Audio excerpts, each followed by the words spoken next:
Anyway, let's get started. Fox News missed me a lot, it seems. We'll start there. There's a lot to talk about. We're going to talk about the Strait of Hormuz. We're going to talk about situation monitoring. We're going to talk about the American war efforts. We're on day 14 post MOU. And as last night or this weekend, Trump signaled that he was going to do something crazy and then chose to pull back from it because of the reasons that we've mentioned already. There's like a lot of structural and logistical limitations. There's limitations in the procurement strategy of the American side. They don't have enough interceptors. They've depleted their standoff munitions. They've depleted their interceptors, and it's not a great situation for the American side. And on top of that, I think the Iranian regime's efforts in increasing the, what is this other Fox News article? Hassan far-left figure erupt over subpoenas in $39 million Singham probe, McCarthy trials. For the far-left allies slammed the subpoenas as a witch hunt while fundraising campaigns were also initiated. Yeah.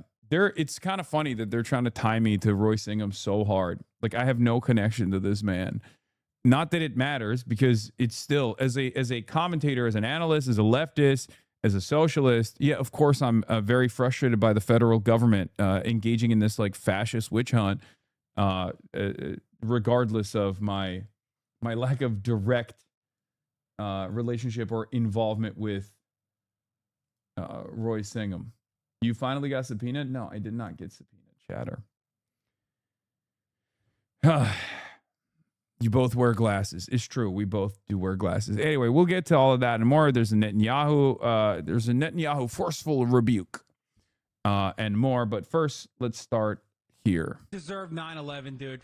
It. I'm saying it. It will inevitably turn Israel into a nation that is entirely comprised of messianic, inbred, ultra-Orthodox psychopaths with a nuclear arsenal. Mao Zedong is a yeah, facts, by the way. Again, this is so funny. Like, it's really funny that these guys will clip this and be like, see, look at how frustrating this is. It's like, yeah, you should hear what the more liberal Ashkenazi Jews have to say about where Israel is headed. What, I can't make a fucking assessment about where Israel is headed, given its like demographic increases exclusively coming from some of the most far-right elements in Israeli society? Yeah. That's what this argument is, and it's where Israel is headed. What, am I not supposed to tell you the truth? I don't give a shit.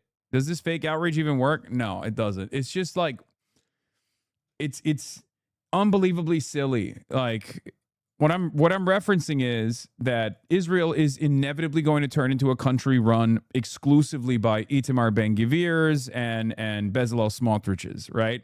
That's it.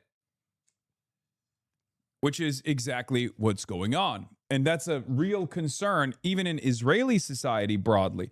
Whether we give a shit about what like liberal Zionists, whether we give a shit about what liberal Zionists are concerned with or not, there's a separate demographic concern amongst liberal Zionists in Israel, amongst the more liberal elements that want to maintain a close relationship with the West.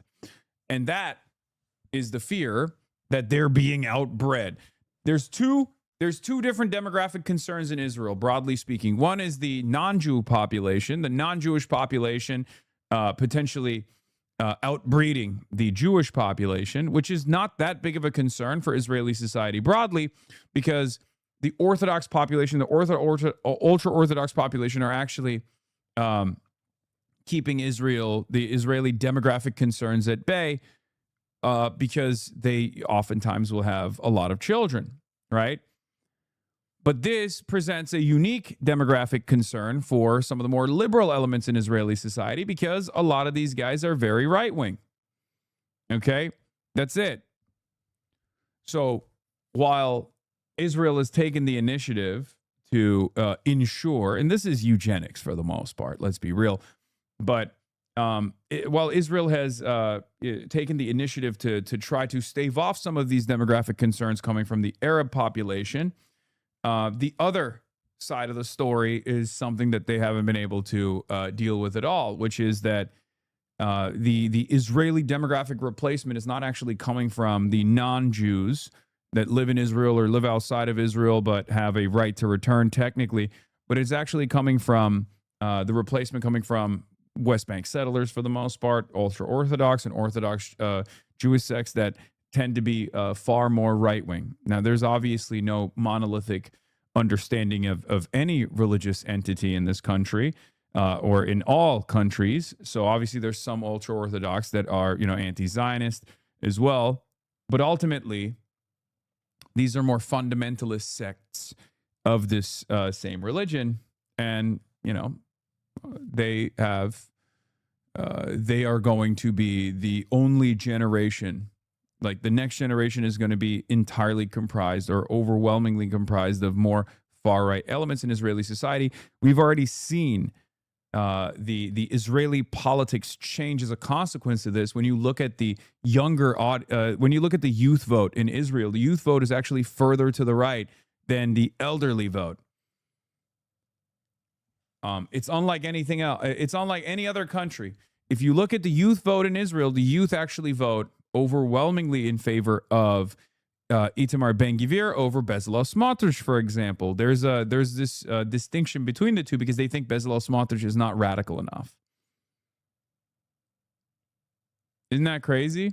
Anyway, that's what my reference was to Israeli society and the demographic changes that are taking place in Israeli society. Orthodox psychopaths with a nuclear arsenal. Mao Zedong is one of the great leaders of this world. I finally framed the Cutie Cinderella newspaper from 9/11, the morning of 9/12, the newspaper right there. That is controversial and far-left streamer Hassan Piker, who has built a platform on anti-American, anti-Israel rhetoric and has amassed a massive following in doing so. But who is Hassan Piker and how did he get so much influence? Let's take a look. Hassan Piker is born in New Jersey to Turkish. This is crazy. They dedicated the power wall. They dedicated the power wall to my rise into power, like I'm a fucking faraway dictator, okay, in a Marxist-Leninist party that seized power over with like military means or something. Like we did a coup d'etat and we took over, and I run Burkina Faso or something. Like what the fuck? I am an American Twitch streamer, okay? I'm not running for office. I'm just an American Twitch streamer who has a political perspective that some, especially in the halls of power, find to be threatening, okay?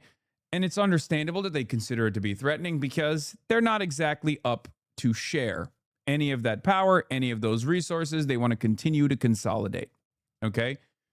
So there is a threat to them. And if you are a servant of capital, like Fox News is, like many in mainstream, in many of our mainstream outlets are, of course, you find this to be a significant threat, a real existential danger. I don't think it has to be that way.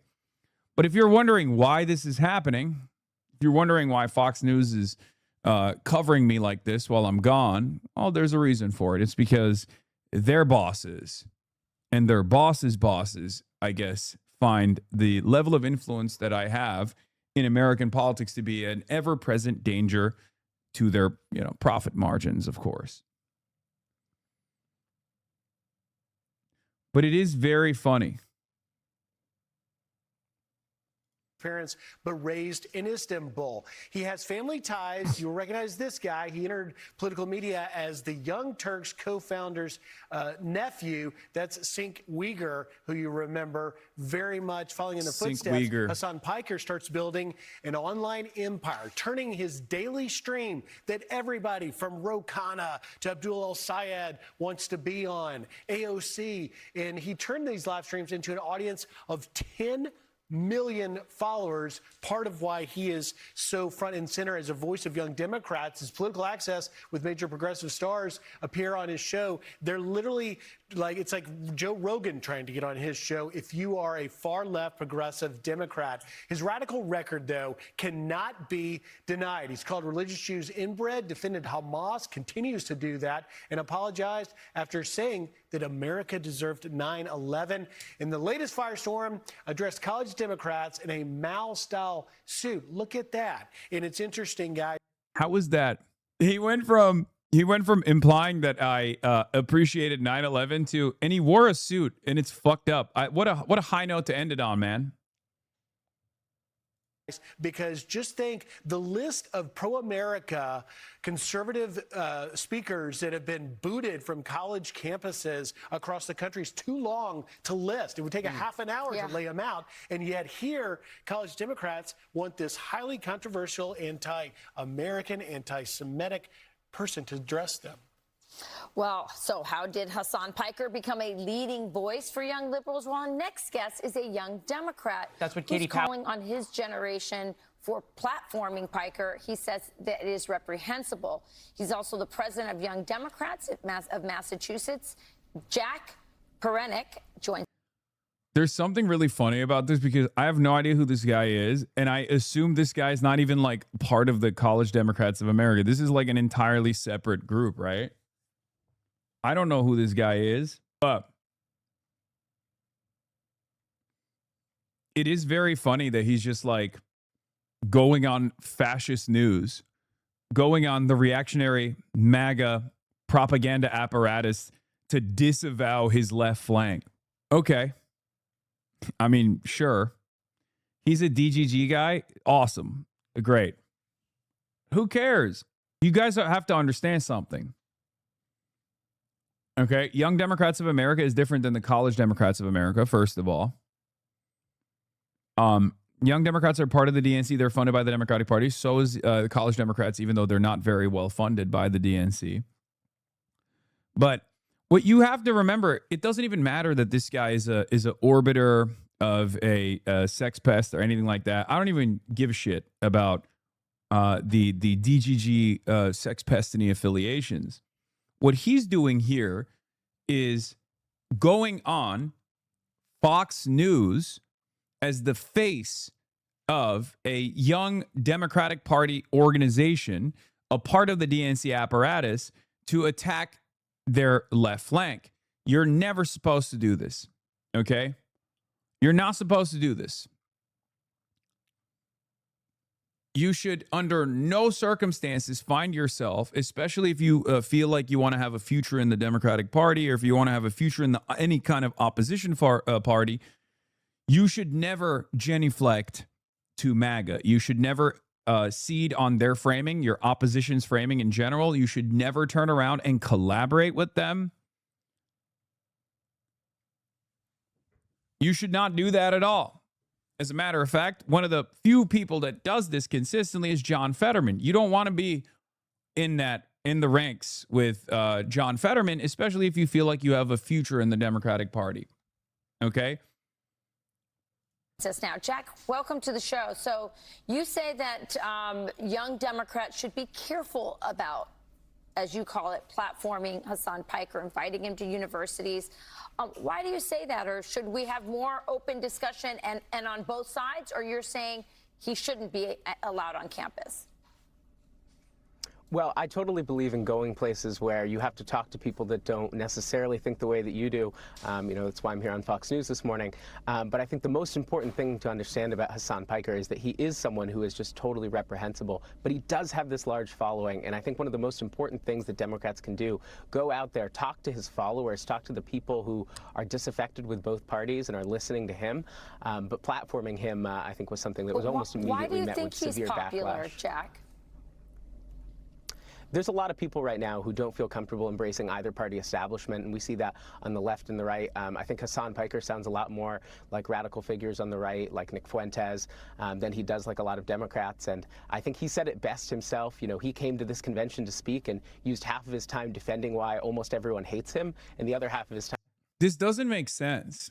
you can't on the one hand say I'm unbelievably popular and I've been able to capture the attention of a lot of disillusioned young people that do not like either party, and then turn around and say everybody hates him actually.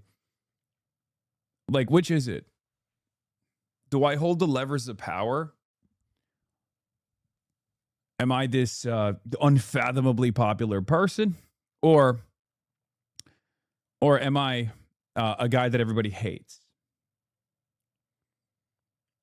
It doesn't really make sense. There are this is I would say this is the last gasp of a dying movement in general. Like, liberalism is cratering in support, in popularity. It's been the lay of the land for almost the past century, right? And that's part of the reason why it's kind of falling apart.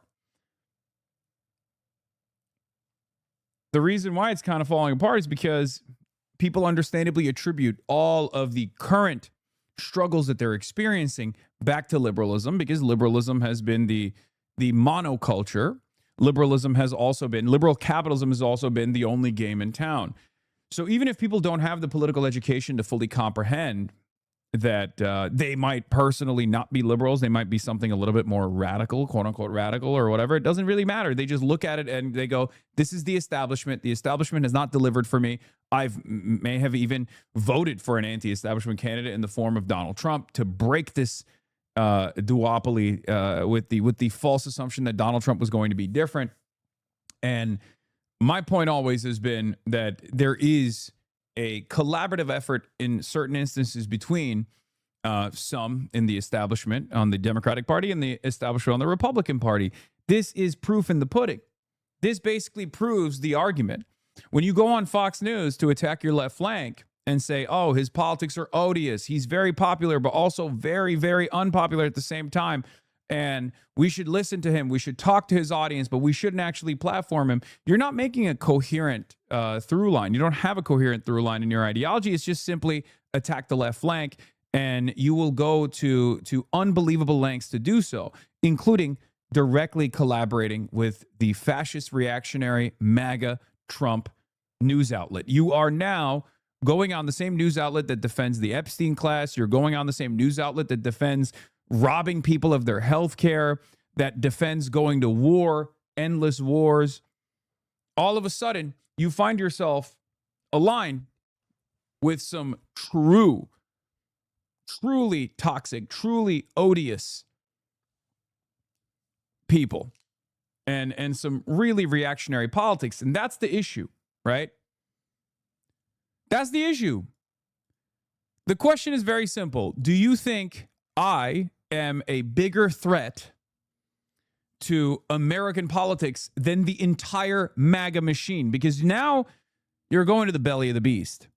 And for many liberals, I think the answer is pretty simple. They've already chosen which side they're on. They do not want to be on the side of the working class. They do not want to be on the side that centers the needs of the working class at the heart of their politics. They would much rather, what is this? Oh, thank you. What? Okay.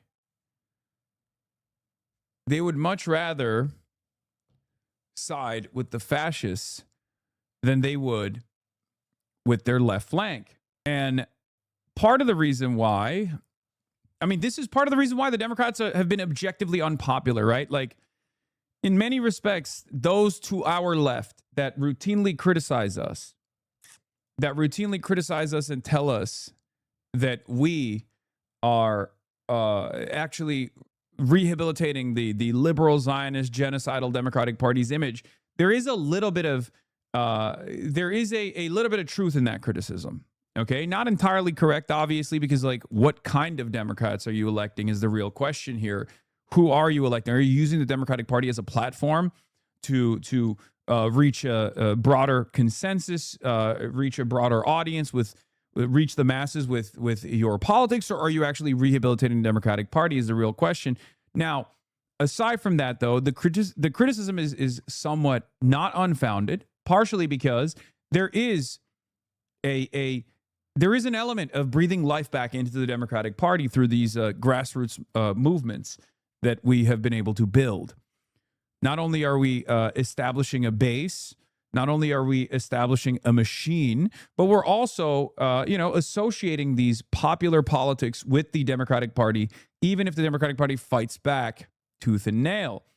So from that perspective, this is unbelievably stupid. You're attacking the grassroots mobilization that's taking place, that's like unironically rehabilitating the image of the Democratic Party a little bit, right?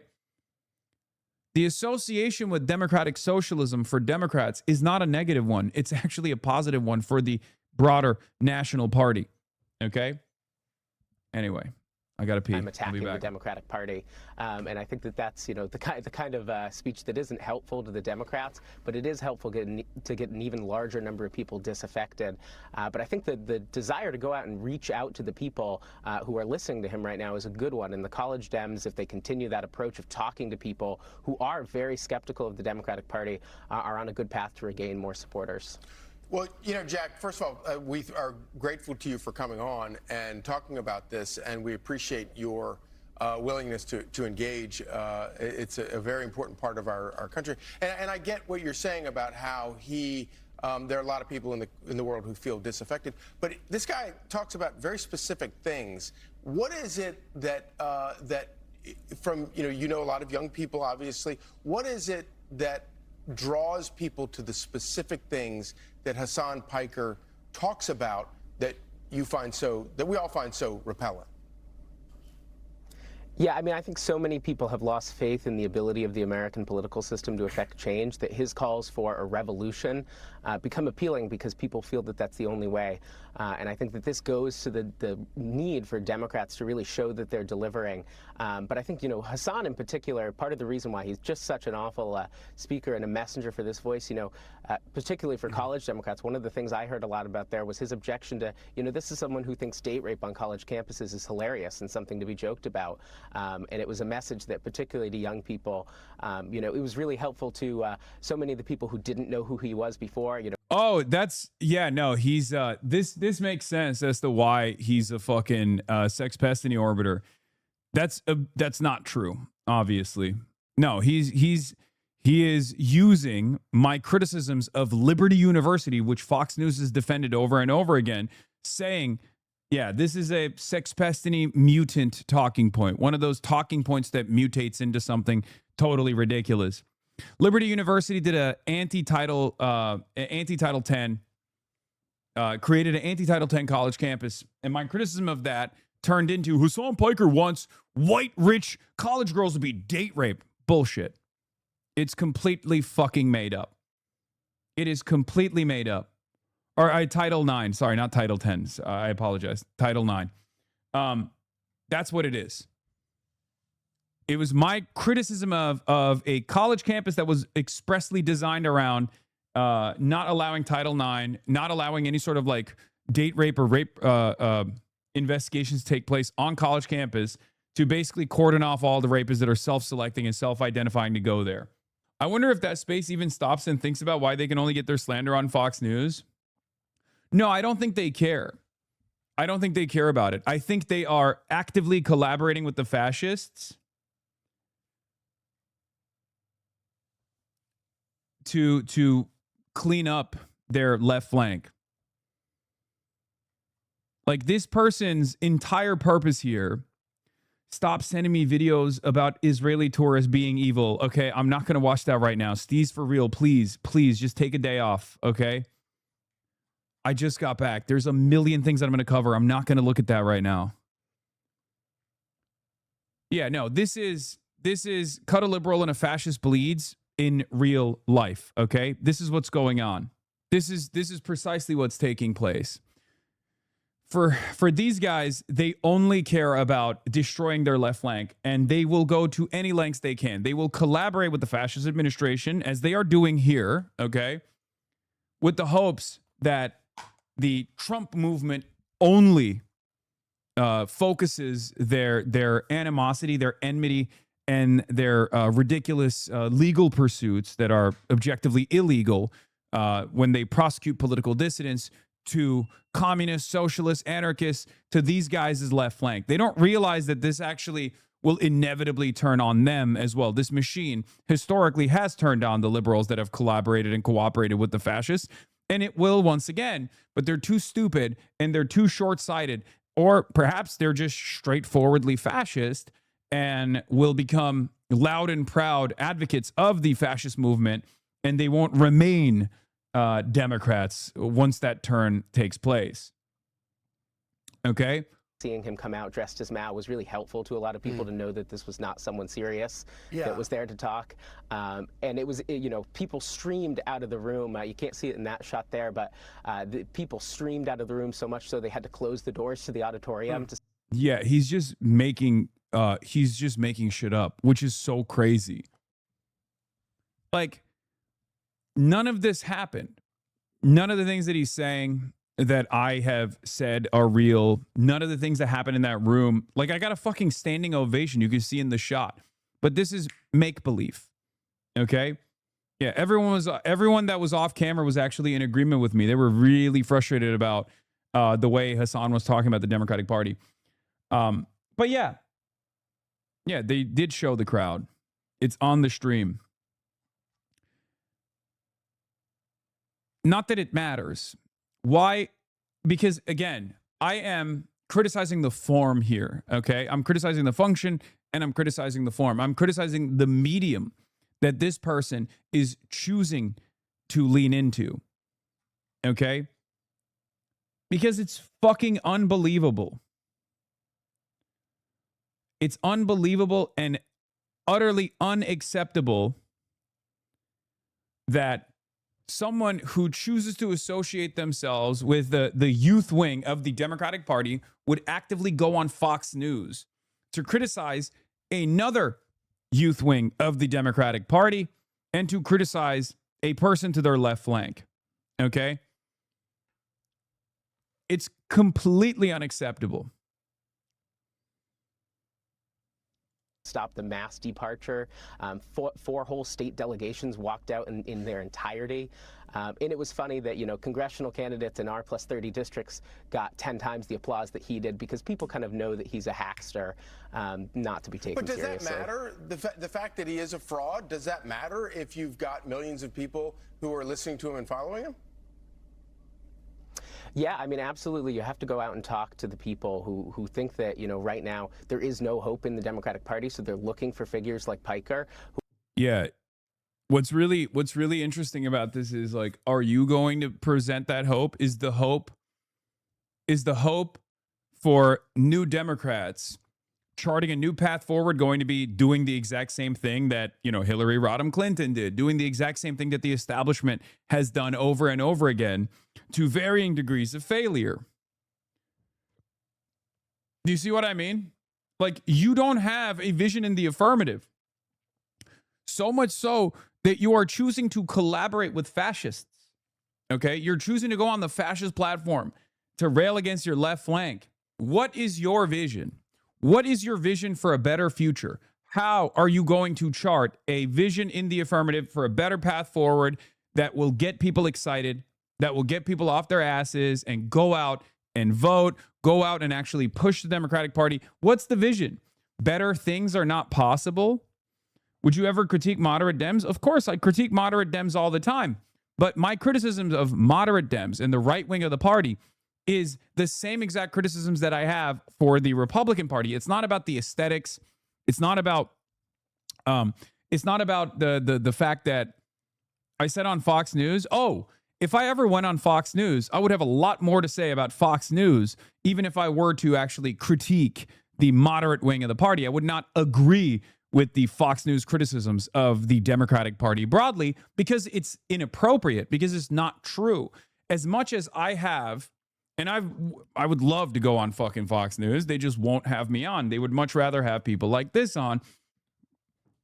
You will not find me agreeing with Fox News on Fox News. Okay? That's the problem. Like, what he could have said here, if he was an actual, if he was actually invested in like a big tent or something like that, what he could have said here is this: Hassan says a lot of things that I don't agree with, but he says a lot of things that are, truthful. For example, he says that the Republican Party is a firm and committed defender of the Epstein class.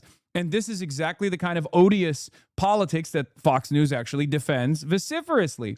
Okay, so let's not talk about a Twitch streamer that has a grassroots momentum backing him, or a movement that is actually breathing life back into the Democratic Party, even if I don't agree with everything that they're saying and doing. Ultimately, the real problem is those who control all of the levers of power in this country, which happens to be the Republican Party, right? The Republican Party controls every branch of the government. They've actually filled the courts all the way up to the Supreme Court with some of the worst, most reactionary judges. They are dominating American politics, and Americans are sick and tired of it. And they're now finally recognizing that voting for the Republicans, voting for the anti-establishment, the fake right-wing sloppiness, is not actually going to change the system. Is not actually changing the system for the better at all. And Fox News has been defending this system, defending the establishment. Republicans, for the longest time, have been able to present themselves as anti-establishment. Democrats, I think, need to learn from that. They need to figure out how the Republicans have been able to do this. Like, there is a way to critique me, even if you went on Fox News. Okay? But he's not doing that. He's just there to rip apart, slander, smear the left flank movement. Okay? That's it. He wants to be... His lifelong dream, I suspect, is to be a corporate stooge, a Haley Stevens type, propped up by the establishment and moneyed interest, and never understanding why the Democrats keep losing. You are being played a fool. You're a useful idiot for the right. Who are talking about the ability to affect broad change. I think the reality is, though, that there could not be anyone less politically influenceable right now. And it's funny, even in, I've talked to a lot of people. I called his comments reprehensible. A friend of mine reminded me that Zoran Mondami said the same thing about his comments, and I really think that he's, been a very successful person in uniting the Democratic Party against his. Yeah, they're like, no, Zoran is good, Hassan is bad. True. Fine, I'll take it. AOC's good. Hassan is too radical. Keep pointing to all the... Next up, they'll be like, Abdul El Sayed is good. Hassan is too radical. It's fine. I'll take it. No, I'll take it. Yeah, all of these guys, all of these people that I work with actively, that I've propped up, they all... That means that they are becoming undeniable within the system, within the ranks of the party. They've become so unfathomably popular amongst the base that he can't actively shit on them. I'm sure before Zoran ran, I'm sure before Zoran became the winner of the Democratic Party, or even after Zoran became the winner of the Democratic Party, he still probably had his opinions on him, his negative associations, his negative opinions with Zoran and his politics. But now he can't say anything about it. Why? Because DSA is becoming undeniable. Okay? That's it. Yeah, John Fetterman and Jared Polis, Fox and the GOP's favorite Democrats. Every Democrat that falls out of favor will then go to Fox News to run there and to say, oh, we hate this left flank shit. We hate this stuff. We hate it so much. It's like, if you did, and if you actually had the overarching approval of the entire Democratic Party's base on your side, you wouldn't have to go to Fox News and cry. Okay? These candidates would not even win. My dad even called this out. He thought it was strange that Fox News was praising. They hated like 3 months ago. Exactly. Anti-Semitic and hateful comments. Well, and Jack, as you mentioned, he said in his speech to the Democrats, college Democrats, that he is coming for the establishment. And with such a following, as Charlie points out, we'll see where this goes. Jack Pernick, thank you for joining us. We want to have you come back as we continue to follow this. Have a great weekend. Thank you. Thanks, Jack. All right. Be sure to like and subscribe for all. In reality, his negative view of Zoran probably continued for months, even after he got elected mayor, until his record was undeniable. Yes, these guys are all fraudulent. But it's good. That means we are fucking winning, okay? That means we're winning. It's that simple. I'm one person. I don't give a shit if I'm the tank. Yeah, I saw the News Nation DSA co-chair was asked about me as well. Let's move. Okay, it's so funny that they were like demanding that the Democratic Socialists of America disavow me as well, which I find very funny. What about this comment? What about that comment? Do you disavow this comment? Do you disavow that comment? DSA co-chair, why don't you disavow Hassan Piker? It's like, here's the thing, okay? We have to remain strong. We have to remain consistent. We have to be disciplined, okay? That's part of the reason why, even if I hear something on the DSA platform that I don't, fully agree with or think is like optically not the best or whatever the fuck, I will still stand by my allies. Okay? You are not disciplined? Yes, I shaved. I am not disciplined. Exactly. The reason why I stand by my comrades, my allies in the Democratic Socialists of America is because they are far closer to me, if not damn near identical with my worldview, than even the right-wing centrist Democrats are, and certainly the reactionary right. We have to have a principled stance. We can have our minor disagreements. But ultimately, if we start disavowing one another, then there is no movement. Okay? I think that kind of stuff is silly. It's one of the most toxic aspects of the left. Okay? One of the most toxic aspects of the left is constantly seeking some semblance of purity by those who never even demonstrate that purity or demonstrate the same moral standards that they're applying to you. Okay? You think I'm going to sit there and listen to a goddamn fascist demand that I disavow people who are closest to me politically? Are you out of your fucking mind? Are you insane? Are you out of your mind? That's ridiculous. That's why we should stop calling people ultra. It's exactly like the calling the left tankies. Yes, the problem is there are wreckers, okay? There are wreckers. If they just shut the fuck up about how reformist the Democratic Socialists of America are, then I would never, there is, for years and years, okay, people have called me a tanky. I don't care. I don't care about that. People have called me an ultra. People have called me a tanky. They still are doing it. They're doing it every day. They're trying to turn me into a boogeyman. The problem is the people who consider themselves to be further to my left don't recognize what's going on, and they just constantly are trying to destroy what exists of like left mobilization in this fucking country. Okay? That's the problem. So I'm consistent on this.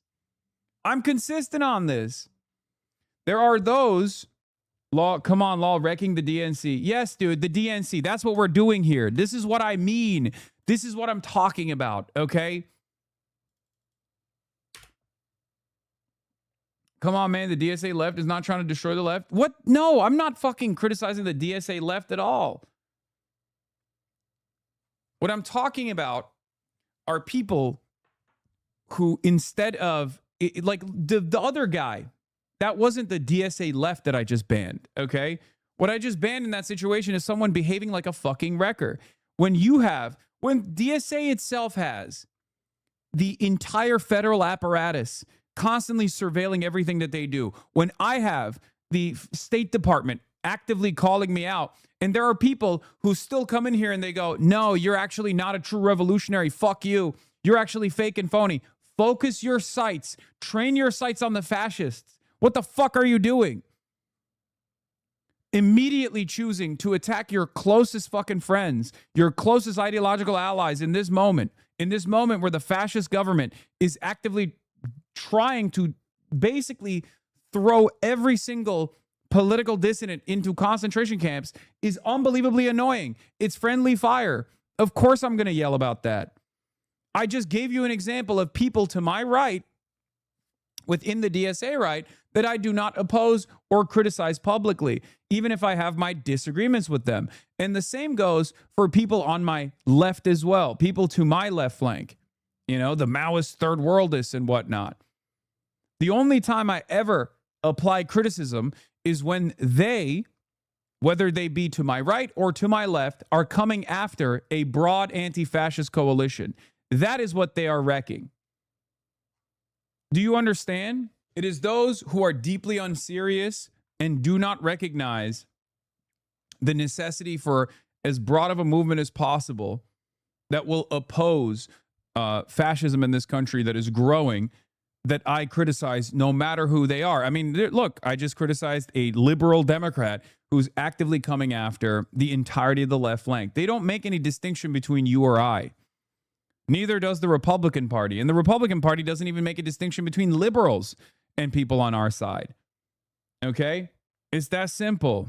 Democratic socialism and radicalism is simply a vessel to overthrow the U.S. of our country from within. The plan, as stated in the DSA's chapter, win elections, throw out the Constitution, abolish the Senate, abolish the Electoral College. Of course, you want to stack the courts, strip away all powers from the White House and Supreme Court, and then, boom, democratic socialism / communism, regular old, that'll be the end of America as we know it. Where is this? There was someone talking about the point of wrecker. You're wrecking the DNC. You're wrecking the organization within the DNC.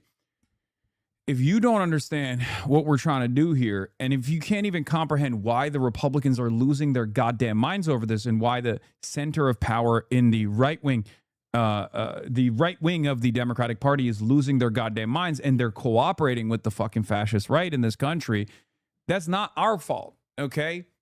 If this movement was unimpactful, if this movement was simply posturing from the outside, okay, and offering constant critique instead of trying to do something to make this change, then yes, this wouldn't be happening right now, okay? I've been saying the same things for a decade now. Why am I getting constant round-the-clock coverage from Fox News? Okay, there have been moments that I've been featured on Fox News, but never to this degree. Why? Why is it that only now are many of the organs of propaganda on the mainstream right and the mainstream center right, from CNN, CBS, and Fox News, why are they coming after me as aggressively as they can? Because they're not coming after me, they're coming after all of us. Okay? I'm just a figurehead.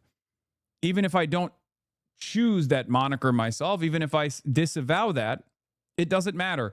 That's the way they're presenting it. They're not talking about me when they say this stuff. They're talking about anyone that wants to progress in this country, anyone that wants to pull back the Overton window closer to the left, anyone that wants to fight for healthcare, anyone that is even capable or invested in criticizing Donald Trump. Okay? That is what they choose, what they want to destroy. That's their goal. And if you can't comprehend it, I don't know what to tell you. That is their goal, though. Their goal isn't to just section off different aspects of the left and offer a critical lens. Their goal is not to make the Democratic Party more competitive. You can't be stupid enough to believe that, right? Do you genuinely believe that? Do you think that these guys are actually invested in making the Democratic Party a strong Democratic Party by cutting off their left left movement, their left flank? The Republicans, you think the same Republicans that have been calling Nancy Pelosi a communist for the last 2 decades, all of a sudden now are making that distinction between Nancy Pelosi and people like myself? Where is that coming from, you think? You think Fox News cares about having a strong Democratic Party? Or do you think they're actively trying to foment discontent within the left by targeting the base, by picking, DSA, its platform? It's too radical. Someone like myself saying that I'm too radical, I'm too crazy. Now, you can vote your way into socialism, but you can't vote your way out of it. Sounds extreme? Yeah, because it is. And don't forget, Democratic Socialists, they don't love this country. One of their core leaders, Hassan Piker, said America deserved 9/11, this in the 25th anniversary year of 9/11/01. And now, in his podcast, he proudly displays a framed newspaper. Take a look at this from 9/12/01, showing the Twin Towers on fire. Take a look. Also, you might have noticed some changes behind me. I finally framed the Cutie Cinderella newspaper from 9/11, the morning of 9/12, the newspaper right there. The newspaper that covered 9/11. It's now officially sitting behind me, and I moved the North Korean poster. Recently, the college Democrats invited Piker to speak at their annual convention. He showed up dressed like a Chinese dictator and delivered a hate-filled rant against all of his political enemies, including Israel, Donald Trump, and other Democrats. The speech was kind of insane, so insane that the University of Kansas Democrats, they actually got up and walked out, later condemning. This didn't happen. But I like that they're making shit up. They are merging different groups that are not a part of this organization. They're saying like, oh, Kansas Democrats actually got mad. Oh, young Democrats got mad. These are not the same. These are not the same organizations. But of course, Fox News lies about everything. They lie when ICE guns down another American citizen or someone with a legal permanent residency in the country. Why would you think that they're being honest in this moment, right?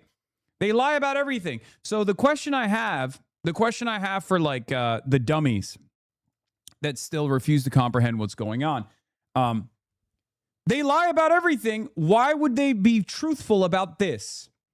They hate you, even if you are a liberal. Even if you're a liberal Democrat and you're like, oh, I just want like moderate changes to take place at a reasonable pace. They make no distinction between you. Okay? They make no distinction between you and I. There will come a moment where you will have to pick a side. Okay? That incrementalism is not going to save you. It's not. It's not going to save you at all. Piker's extremism in a statement. Of course, Piker, well, wasn't just dressed like Chairman Mao for fun. He actually reveres one of, well, history's most evil and murderous dictators ever to exist on this planet. Take a look. They clipped me talking about Mao Zedong up by a cop who thought I was like making fun of Mao Zedong, which I never would and never will. Mao Zedong is a one of the great leaders of this world, okay? A man who changed the entire universe, the entire planet. He did. He changed the trajectory of history. He is the founding father of the People's Republic of China. Mao Zedong gets the same level of credit that the founding fathers do for America. Now, tens of millions of Chinese citizens. Is true. Facts. Here, post this clip too, Sean. Why won't Sean Hannity have me on to discuss this stuff? He said he was supposed to, and instead he chose not to have me on and talk about me instead. It's very interesting. What are you afraid of, Sean? We can discourse back and forth on this issue, whatever issue you want to talk about. Dude, this is actually concerning. It's not fucking normal that Fox News is reporting on everything you say or do and portraying you as some scary villain. I swear to God, they want someone to harm you. They know what they're doing. Yes. They do. Chinese citizens don't have a problem with Mao. Why are they portraying it like he's feared and hated by the Chinese people? Yeah, well, for them, it's 1.4 billion Chinese people actually are brainwashed or too terrified to say anything about Mao Zedong. That's what it is. Like, you can't have a sober assessment of his contributions and also his excesses at the same time, which is the Chinese government's position as well, ironically enough. And it's they're less critical than I am, as far as the Cultural Revolution goes. But even they recognize the harms that took place, and so do I. But again, for these people, they don't want to have like a real assessment. They don't want to have a real tabulation. They don't want to look at the complex historical figure that was Mao Zedong. They simply want to say he is Chinese Hitler. And what's really interesting about that is whether you hate China, whether you actively want to foment hatred towards China or not, it doesn't matter. If you see China as a foreign adversary, you must still understand China. If you see China as another great power in the world that you want to cooperate with rather than constantly saber rattle against, you must still understand China. And that's what's really interesting about this. So I listened to the Ezra Klein conversation that took place on my flight back, okay, where Ezra Klein had the former Prime Minister of Australia, Kevin Rudd, on. Kevin Rudd is probably one of the best China understanders in the Western world. This man has obsessively studied contemporary Chinese history all the way from college, and then he has had a direct relationship with Xi Jinping as well at his time in the Australian Foreign Service, and then later on as an Australian diplomat, and also the 26th Prime Minister of Australia from 2007 to 2010. He has personally experienced Xi Jinping's rise to power. He has personally a decent understanding of China. He was China maxing before anyone else was. Now, he's not the biggest fan of China by any means. However, unlike many of his counterparts, he recognizes that in order to develop even a critical understanding of China, in order to develop the best defenses against China, if that's your goal, you still have to understand China. You still have to understand Marxist-Leninism. You have to understand Xi Jinping's rise to power. No one in the Western world, many of the Western analysts actually fail to do this adequately, which is why they constantly they constantly find themselves lost. Okay? That's it. It's unbelievably stupid.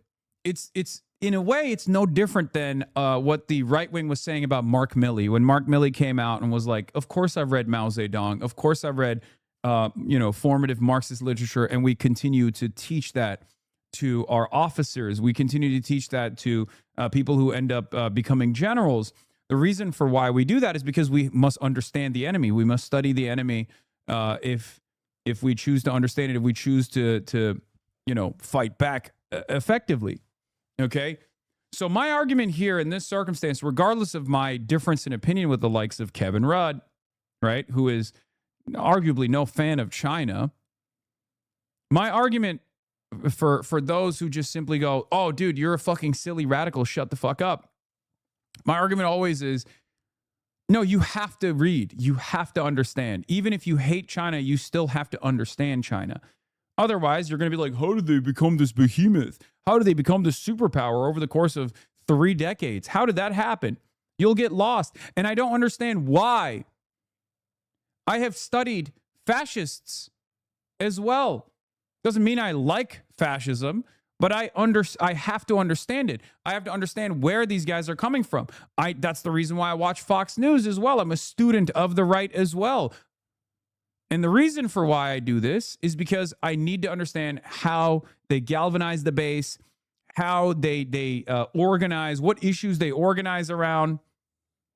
Okay? This kind of thought-terminating fake patriotism is simply to delude your base, to make sure that your side never even develops any understanding of how China became this modern behemoth, this titan, okay? It's very stupid. It's so stupid that I'm not even saying you need to be a Marxist-Leninist. I'm simply saying just read, please, and develop a better understanding, okay?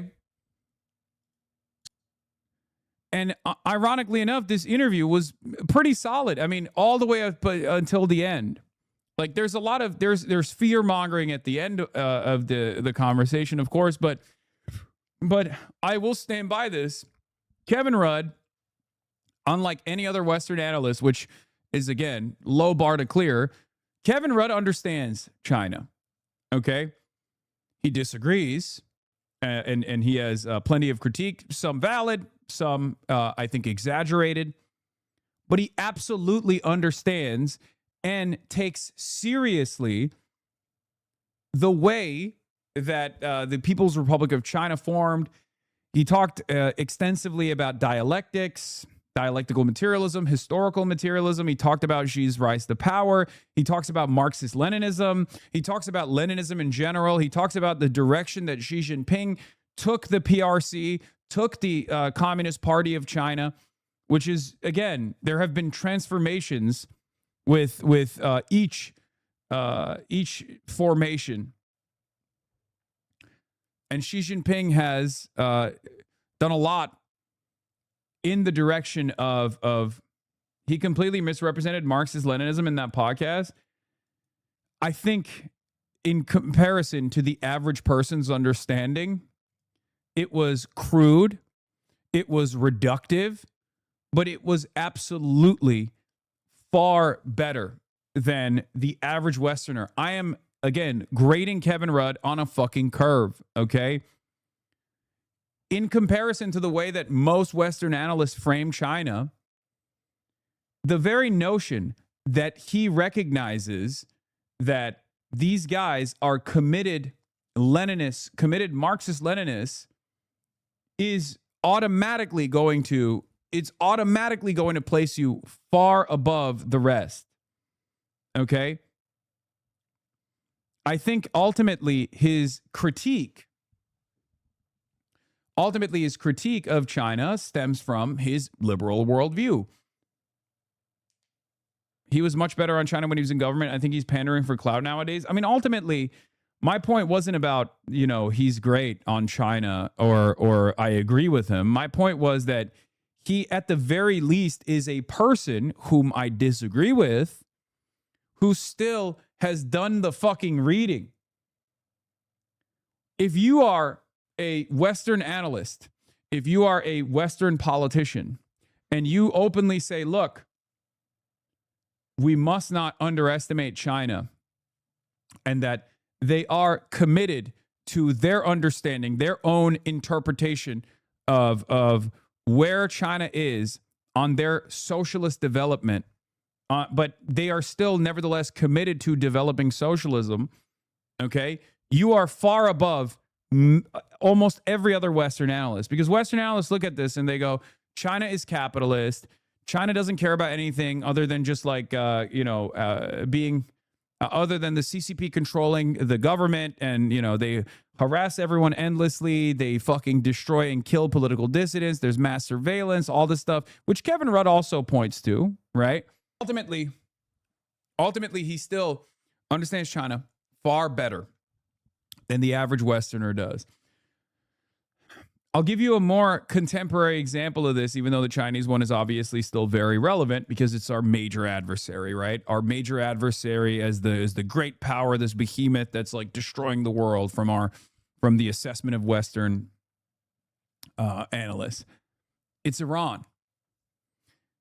The reason why so many of my counterparts got the Iran situation wrong is because they were blinded by ideology and they were blinded by Western primacy, okay?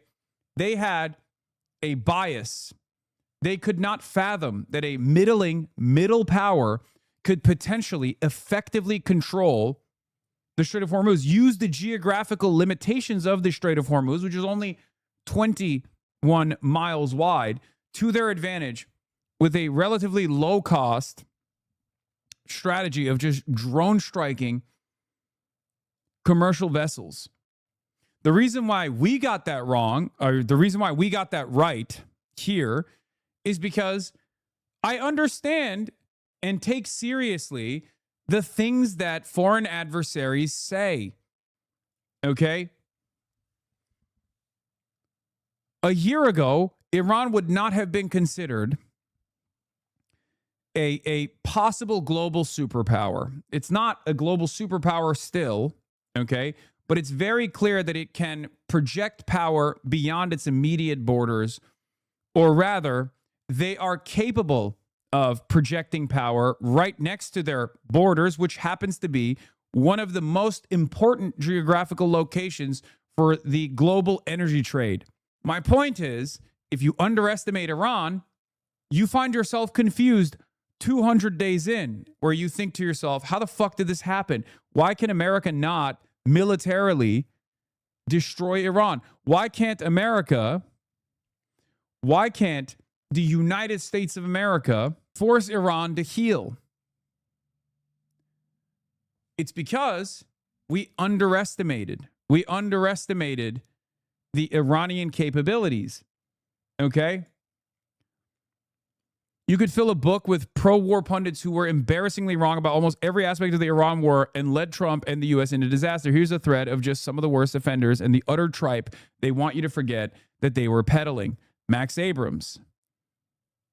Abrams was really feeling himself after Trump's attacks on Iran last year, which largely avoided spiraling into disaster only because of how limited U.S. involvement was and because of Iran's restraint at the time. He decided to take this as confirmation that the risks were non-existent and that anybody who had ever warned about them was wrong, kicking off a months-long victory lap aimed at war skeptics. In a debate over the war at last year's National Conservatism Conference, Abrams assailed mostly conservative critics of the war as empirical embarrassments and mocked their delusions, which included the idea that a war with Iran would become a regime change war, that it would necessitate U.S. ground troops, that it would be a protracted conflict, that it would kill Americans, that hurt the U.S. economy, and that it would deal a mortal blow to Trump's presidency.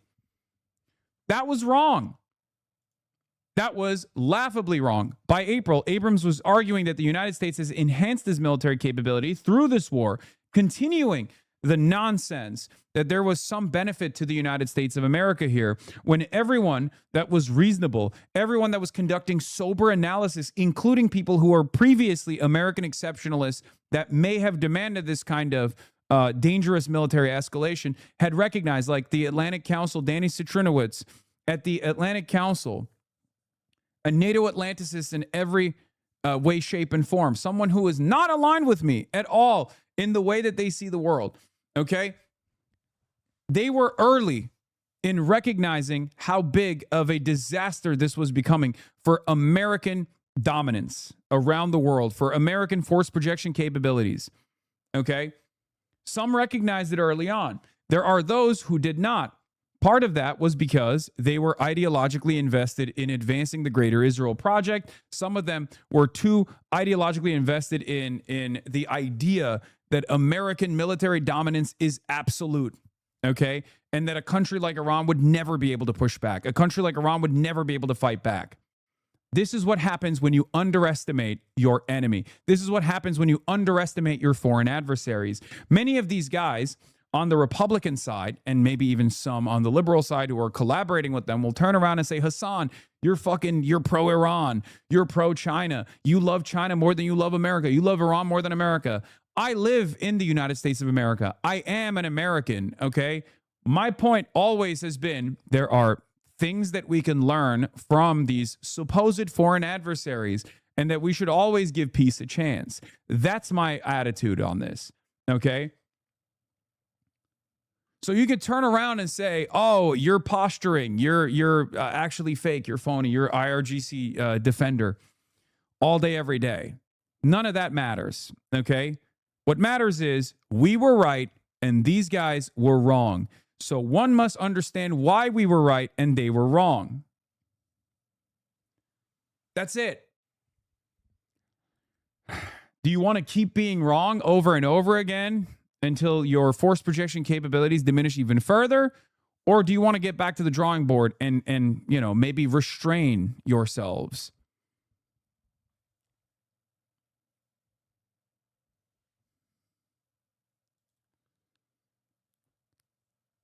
Former 60 Minutes correspondent Cecilia Vega said CBS News executives pressured her to make several stories appear more politically slanted, calling some requested edits driven by misinformation and politics. Vega was asked to describe Iran as being outgunned by the United States and Israel, which she called an administration talking point. This doesn't actually serve anybody. When you delude the base, when you lie to the base, you only basically win some time for yourself, for your movement. It's unbelievably selfish, okay? But at the end of the day, the truth prevails, right? That's how we arrived That's how we arrived at the situation this past weekend, where Donald Trump was signaling further military action in the Strait of Hormuz, only to then restrain himself by force. And when asked why Donald Trump did not do the big military conquest over Pickaxe Mountain, that's even deeper than the previous facilities that we had bombed into oblivion, he turned around and said, "We're running out of interceptor missiles." The U.S. government is now allowing some of the Iranian missiles to go through, especially if they calculate that the Iranian ballistic munitions are not supposed to hit direct targets. They're allowing those missiles to go through and strike. Some of those missiles have killed American active duty service members at this point, 17 of them to be exact. I believe it's 17. The real number is probably far higher. But the number that we know right now is, I think, either 16 or 17 or 18. The calculations are changing. Why is the American government now deciding to chart a different path forward? Well, it's because the truth always prevails. There's nothing you can do if at the end of the day, Iranian missiles are striking U.S. military bases and killing American active duty service members. There's not too much you can do about, changing the dynamic of that by yapping. You can't out-propagandize U.S. soldiers dying, okay? And why did I talk about all this? Because what's important is always to understand. What's always important, even if you want to have a tactical advantage over your foreign adversaries, even if you disagree with me vehemently on this issue, okay, you still need to read. You still need to study. You still need to internalize and identify how other people think. That's why I said the Kevin Rudd conversation was very good, in my opinion, because he does. Kevin Rudd and I disagree on China or China's place around the world. I don't think it's as scary as Rudd presents it. Obviously, he's a former prime minister of Australia. Of course, he has this kind of attitude. But at the end of the day, he has, at the very least, studied contemporary and ancient Chinese history, and has a direct and personal involvement with the development of the People's Republic of China, and he understands why China became this behemoth that it is. The first is, I've read enough of Xi Jinping to conclude that he is a convinced Marxist dialectician. What do I mean by that? Because it's not a term that we bandy around at Starbucks much here in New York. But it's important we understand how the other person thinks. But more importantly, their methodology, their epistemology, the way in which they reach conclusions about this that is which very is important. I agree. real and that which is not, that which is true and that which is false. But when a dialectician, which sounds like a horrible word, comes from Hegel, the German philosopher, adopted by Marx and Engels. And it is essentially a view of history that there are two fundamental sets of forces changing historical developments over time. One's called dialectical materialism, and the second is called historical materialism.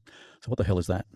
Dialectical materialism is a worldview by Marxists, which says that change in society, the economy, and politics occurs between this constant push between progressive forces and reactionary forces, which they ultimately describe as the forces of the working class versus the capitalist class. And ultimately, one pushes hard against the other, overturns the other, and creates a new synthesis, which ultimately is a communist state. And so that's dialectical materialism. And the Chinese Communist Party says basically the inevitable historical engine that pushes through the capitalist state to communism. That's true, and through the agency of what they call class struggle, or just struggle. By the way, one of the things that Xi Jinping has rehabilitated as a term in China's political discourse today is struggle, struggle, struggle, struggle, a term which largely disappeared during the Deng, Zhang, and Hu period. So bear with me for a moment. This is turgid stuff, and I apologize to your listeners. This is a safe space for turgidity. This is seriously they know what to expect. This is seriously turgid, and I've had to read this stuff, and I wouldn't recommend it to any of you unless you're suffering from deep insomnia. And I can give you the relevant chapters of my book, which will send you off to sleep. But historical materialism is the parallel discipline which asks Marxist historians this question: where are we in this current historical moment, in the evolution of this inexorable struggle between progressive and reactionary forces, between working class and the capitalist class, between working class nation states and capitalist nation states, in producing this final resolution through struggle of an evolution towards a socialist and communist society. And where they say, through historical materialism, China has reached, is that they are now moving out of what they call the primitive stage or the primary stage of socialism into something higher than that. And that the role of the Chinese Communist Party under Xi's leadership is to further accelerate that. This is, again, this is reductive. But ultimately, it is far above and beyond the average Western analyst. One must ask the question why this kind of platform is being given to this kind of thought in this very moment by even the likes of Ezra Klein. The reason why this is happening is because it's undeniable. It's undeniable that China has a greater presence on the global stage. It's undeniable that their growth has given them tremendous economic leverage over the Western world, over the entire world, certainly over the United States of America. At some point, they even bring up the fact that China defeated Donald Trump and his tariffs agenda.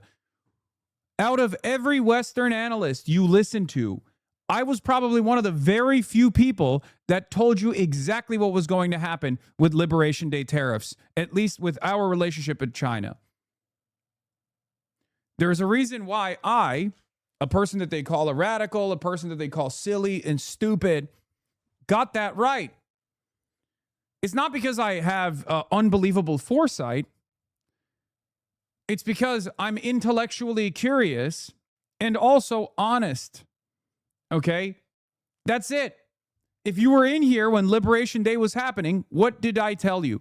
I told you that Liberation Day and all these mass tariffs that Donald Trump is trying to position as he forcibly tries to decouple the rest of the world from the grips of Chinese manufacturing, this design that we placed together, this design that we created for the international markets, which we no longer want. So we're just basically trying to wipe the board clean because of our now over-reliance on Chinese manufacturing,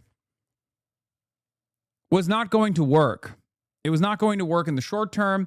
It was not going to work in the long term. And the reason for that is because China has a monopoly on rare earth and the procurement and refinement of rare earth minerals, critical minerals that are necessary for national defense and virtually everything else. If you knew that, as I did, you would recognize that that is a massive point of leverage that China had over the United States of America. Okay? So a lot of these people that still turn around and say, oh, Hassan, you don't know what the fuck you're talking about. Why were you wrong then? Why was I a stupid guy? Why was I right and you were wrong? How did that happen? Same thing goes for Chinese ghost cities. If you are so ideologically blinded by the notion that housing is simply a speculative asset and that no one could possibly build housing to shelter folks, no one could possibly build housing for any purpose other than economic activity to show the Western world, than to improve their GDP. If you cannot comprehend that China was simply building housing with a long-term shelter attitude in mind, then yes, you would read those articles about the ghost cities of China and you would laugh and you would think to yourself, oh, look at these silly guys. They're just trying to build housing to make it look like they have tremendous economic activity taking place in the countryside, and not realize that there was rapid urbanization that was taking place. There was rapid development taking place. This is what I mean when I say do not underestimate your opponent. If you consider China to be an opponent, you should still try to understand where they're coming from. Okay, where have you been? I've been looking for videos on if you were banned or something. I ChatGPT'd, I grokked it. They said you were planning stuff in burnout. Wait, what? You ChatGPT'd why I was gone? That's crazy. Anyway, let's get back to the Sean Hannity conversation now. Actually died under Mao, many due to starvation, many more died in political prison camps or at the barrel of a gun lined up against the wall. Now, this is what democratic radical socialists want to bring to America. Now, Jon Stewart, he's all smiles, kicks and giggles, laughing it up with New York City's communist mayor. Take a look. You know, being a Muslim democratic socialist, I thought it would be pretty straightforward. You just thought like, well, what if I label myself something that scares people the most? I'm a Muslim Democratic Socialist. If you scare him twice. And I'd like to run your public transportation system. Oh, okay. What happened to the free buses anyway? And now, according to Jon Stewart, there's no need to panic over the rise of socialism. It's just a populist economic movement. Apparently, Jon Stewart is thinking that the left doesn't actually support the radical policies stated in the DSA's own charter. Take a look. We're in that same place now where all these new ideas, suddenly the Democrats are, these democratic socialists, they're crazy. And you're like, well, but that generally their crazy ideas aren't where the energy is. The energy isn't around like, we shouldn't have prisons or borders. The energy is around a belief that they're economic populism. And when you call it socialism, I think it's a misnomer. Like in the same way that if you call Social Security socialism, that's kind of a misnomer. It's about strengthening a safety net for a country that has suffered too long overvaluing capital and money and undervaluing labor and work. Now, the energy is about open borders, defund, dismantle, no bail laws, reimagine the police. He's such a lib. I mean, yes, they are. Americans are self-identifying liberals, okay, for the most part. This is something that we have to understand, okay? What do I always say? In order to build a mass movement, which is what socialism is, you have to speak to the masses. You have to speak to the struggles of the masses. You have to speak the language of the masses, and you have to go to where the masses are, okay? That's it. And after almost a century of liberal monoculture, liberal capitalist dominance, of course, a lot of people are self-identifying liberals. And yes, someone like Jon Stewart is very much a social democrat, a liberal who still finds the moniker, the identifier of socialism to be far too radical or dangerous or whatever. So these are baby steps that they need to take, reformist baby steps that I think a lot of orthodox Marxists consider to be dangerous, because this is from their perspective, this is like the Bernstein revisionism that initially destroyed the international left, the socialist or the communist movements all around Western Europe. Okay? What they fail to recognize is that the situation has changed. Okay, industry is advanced. The same productive forces, the productive forces in the West do not look the same any longer. Okay, so our tactics have to change as well, especially in a country like the United States of America, where we have to penetrate collective consciousness and we have to rip apart the previous setbacks born out of a century of Red Scare propaganda, born out of a necessity for capital to dominate the masses, to make the masses forget that they are a part of the working class. This is the first step. It's not the last step. If it stops here, then that's a problem. Okay? We do not want simple, modest reforms. Okay? We want to change the entire system. But you have to understand, it's not bad enough for people to come to terms with their class position. Contradictions worsen. Okay? Contradictions are as bad as they have ever been in the last 50 to 60 years. It's nowhere, but it's not as bad as it was in the 20s, right? Technological advancements, the sedentary element of social media and all of the treats that we can consume that are at our disposal. These are things that make people feel as though their lives have materially improved. And in some respects, they have, right? If you were to look back at the 60s, for example, the luxury items that we have, the average worker, and the luxury items that they are capable of receiving, that they're capable of holding on to, are the exact opposite, okay? Now we look at housing as a luxury, but at the same time, we can fly around the world, right? You can get a little bit of disposable income if you're lucky enough, if you've saved enough to go and fly anywhere around the world. You can have a massive TV. You can have a refrigerator in your house that's much nicer than the refrigerators that used to exist. If you look at the actual cost of a television in like the 70s and 80s, it was far higher than the average cost of a TV now. But at the same time, if you look at the price of housing, whether it be rent or whether it be housing that you can purchase, it was endlessly affordable in comparison to now. Take it one step further, go all the way back to, I don't know, the time when kings existed. Like the average worker is now capable of experiencing things that were only readily available to lords, kings, demigods. Okay? That is important to identify. It's all topsy-turvy. It's flipped on its head. We can no longer afford housing, but we can afford all of these treats that genuinely improve our lives for sure. The price of commodities have gone down, specifically, things that would have been considered luxury items, luxury goods have become endlessly affordable. But things that are necessary for survival, things that are necessary for upward social mobility, healthcare, housing, and, a college education, those are the three things that have become endlessly unaffordable in the process. And depending on your perspective, those things are either inelastic goods or inelastic, like services that have inelastic demand, or are necessary for upward social mobility.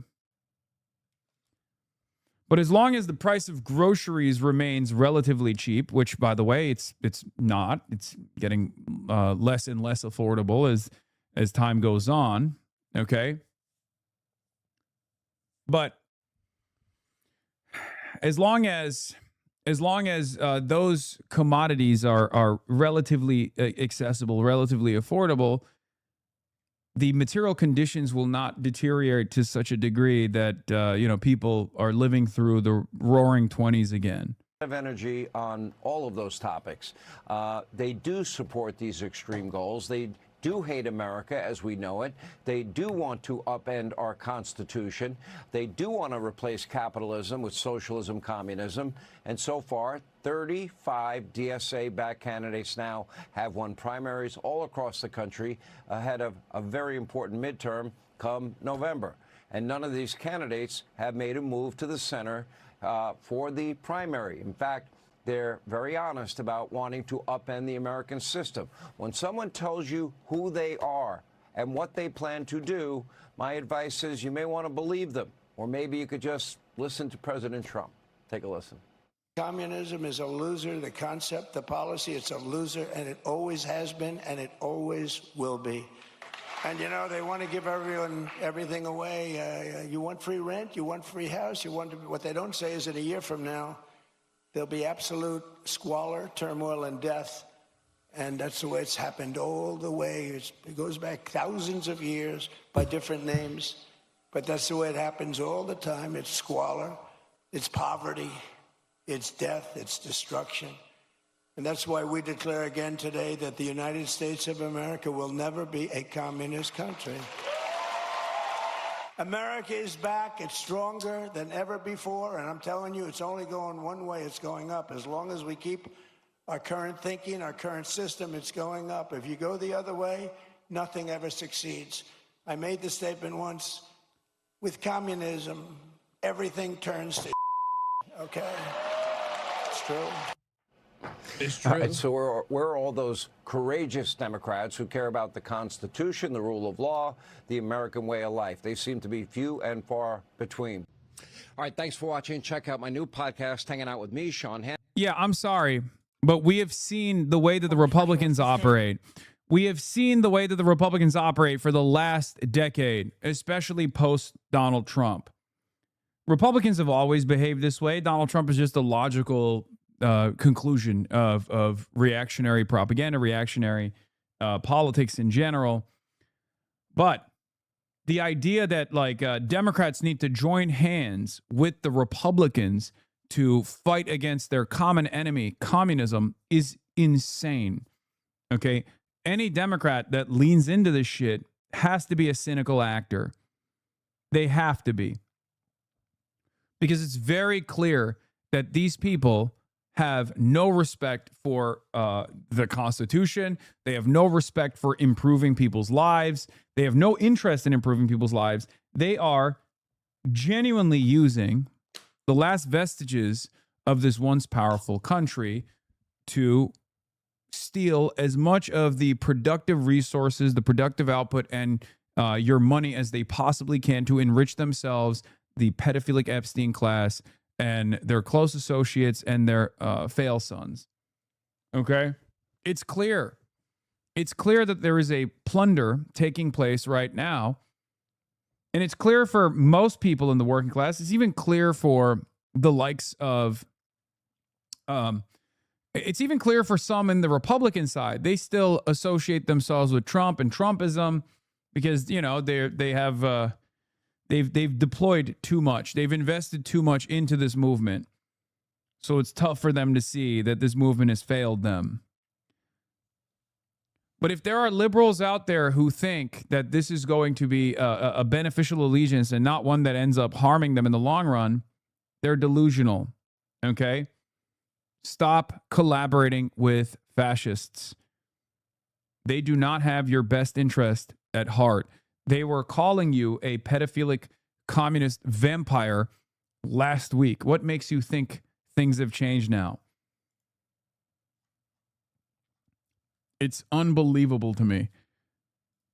To President Biden. Michael, lay it out there for us. This guy is a classic example of this, right?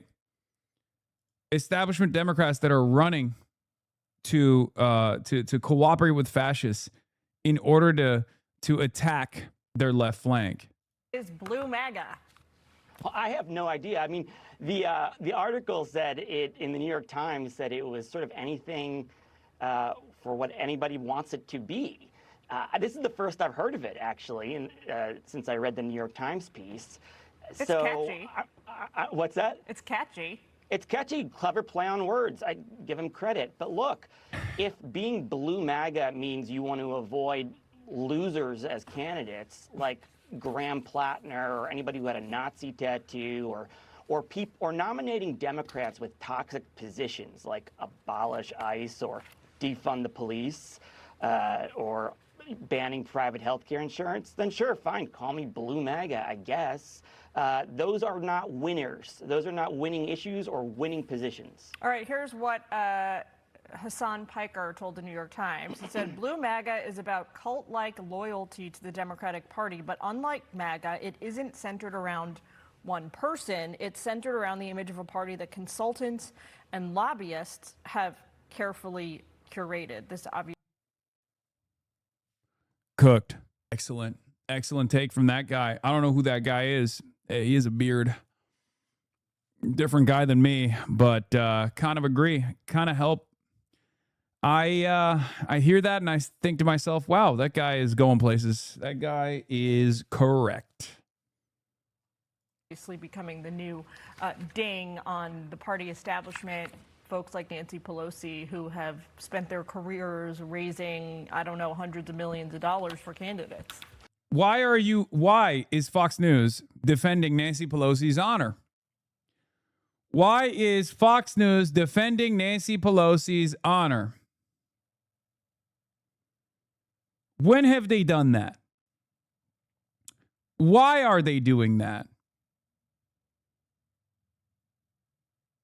Yeah, and look, I understand a frustration with sort of the groupthink mentality sort of at the top.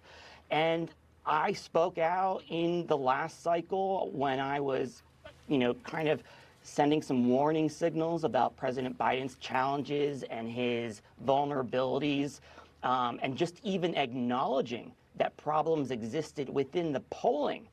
And I lost friends. I was blacklisted from other networks. I was called a traitor or a bedwetter. I was called a lot worse than a.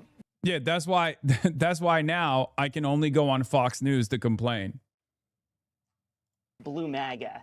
But I'm also not going to take advice from somebody who has no idea what he's talking about. I mean, this guy makes a living being a provocateur, saying provocative, offensive things.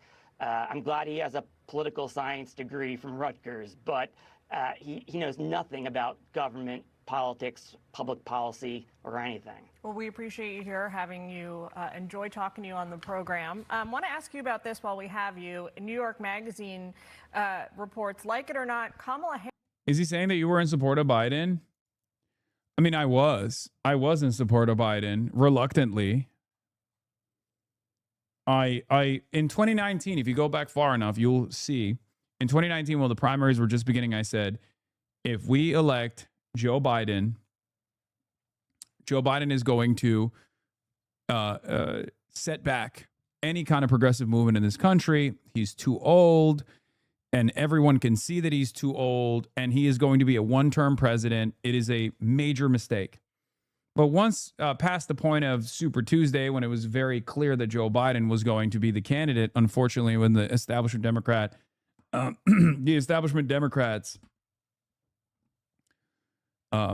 consolidated their support behind him, shouts out to Barack Obama for that. It was obvious that he was going to be the winner. Unfortunately, I reluctantly lent my support to Joe Biden. I did. I told my audience to plug their nose and vote for him. Okay. Joe Biden won, and change didn't come. And people were even more frustrated. They saw negative real wage growth for a year and a half under the Biden administration. That was hugely frustrating. And the Biden administration was absolutely, utterly incapable of defending against the barrage of reactionary attacks, saying that Joe Biden was opening up the floodgates of migration from the third world, all this stuff. One of the few good things that Biden did was pull out of Afghanistan. Everyone endlessly critiqued him for it. His reputation never recovered. There was a uniparty approach, different time. And then, Biden's crowning achievement for his devastating term, was the complete advancement of Israel's genocidal project and genocidal ambitions over Gaza. And he will forever be remembered as the guy, as Genocide Joe. Yeah, this is back in 2020. I said, one truly wild thing that we haven't really talked about is Biden's stated interest in being a single-term president.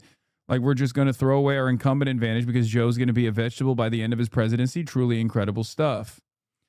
And at the time, the same centrist forces were yelling at me and saying, you're wrong. You're wrong. Because that was a false rumor. Turns out, it actually caused the Democrats to lose a tremendous amount of credibility amongst the base, because they could see personally that Joe Biden's mental faculties had deteriorated, okay? And they lost a lot of trust. Harris is the front runner for the next presidential election cycle. Quote, she's been listening to the American people and really trying to figure out what's impacting them and how she can be of service to them. Right now, we need leaders that can take us in a different direction and bring us back together as a party. This from a longtime Democratic strategist who ran the DNC that nominated Harris in 2024. Well, she's been a public servant for 37 years. I don't know why she's still listening. She needs to stop listening and start leading. People want to hear what she has to say. And the problem is that people want that new car smell, as Barack Obama once said. They're not going to give Kamala Harris a third at bat. There is no appetite for another Kamala Harris candidacy. And I hope that her consultants are only as good and they're only as useful to you if they tell you the truth. Oh my God, I don't want to even hear this. There's Welcome more. Back. Will Kane, former DSA member, reveals what the organization is really like. Oh my God, they got infiltrators. It's awesome. So most of the commentary is just like DSA is ruining the party. DSA is ruining the party. Hassan is ruining the party. Real ever-present danger to I mean, now that we got infiltrators, former DSA members coming out and being like, this is why I left the party. They got too radical after October 7, all this shit. Just know that there is a lot of motion in this movement. There's that one, like, the thumbnail is just you next to Mao. Yeah, I see that. Yeah, why I left the left, why I left the DSA. DSA is bad. Growing pains, everybody. It was inevitable that we would get our moment in the spotlight. And of course, the lights are going to get too hot. And I hope people can learn from my valuable experience in this field. I've had the spotlight trained on me as a tank for a decade almost, as someone who has been propped up as the singular vestige, singular arbiter of all things left on the internet. Now mainstream outlets are doing the same to DSA and myself as well. Okay? It's not necessarily a bad thing. It's not a bad thing. This is a good thing. We just have to be more disciplined than ever before. We have to do away with sectarian infighting. Or even if we have constructive critique for one another and self-critique as well, we have to still remember what this movement represents. Yeah. Deets on DNC's latest challenges. DNC used to own building. DNC uses own building as collateral for its biggest ever off-year loan in 2025. Per previously unreported docs, Ken Martin was the subject of an HR inquiry after throwing a phone near an aide. Yeah, no wonder the DSA is making such inroads right now. There isn't a Democratic Party to speak of. There isn't. The DNC has fallen asleep at the wheel, but this presents an opportunity for us. It's a question we've been asking all week. What does a future under democratic socialism look like? Well, my next guest spent years as a member of the DSA until 2022. And he says the direction they're going in is, quote, utopian. Joining me now is a former DSA member, Jake Altman. Jake, that's an interesting. So Jake Altman been dropping your name 3 months ago? Yeah, no, his whole, what the fuck? El Sayed ally supports Hezbollah, defends pedophiles. What the fuck? Amir Makled lost a key union endorsement. I don't think he's talking about me. I think he's talking about Amir Makled. But even that is bullshit as well. But regardless, Jake Altman's entire point is I'm a former DSA guy and I hate the DSA. They're too radical. Okay. Word, because I would imagine that's considered a compliment in DSA circles, a utopian vision of the future.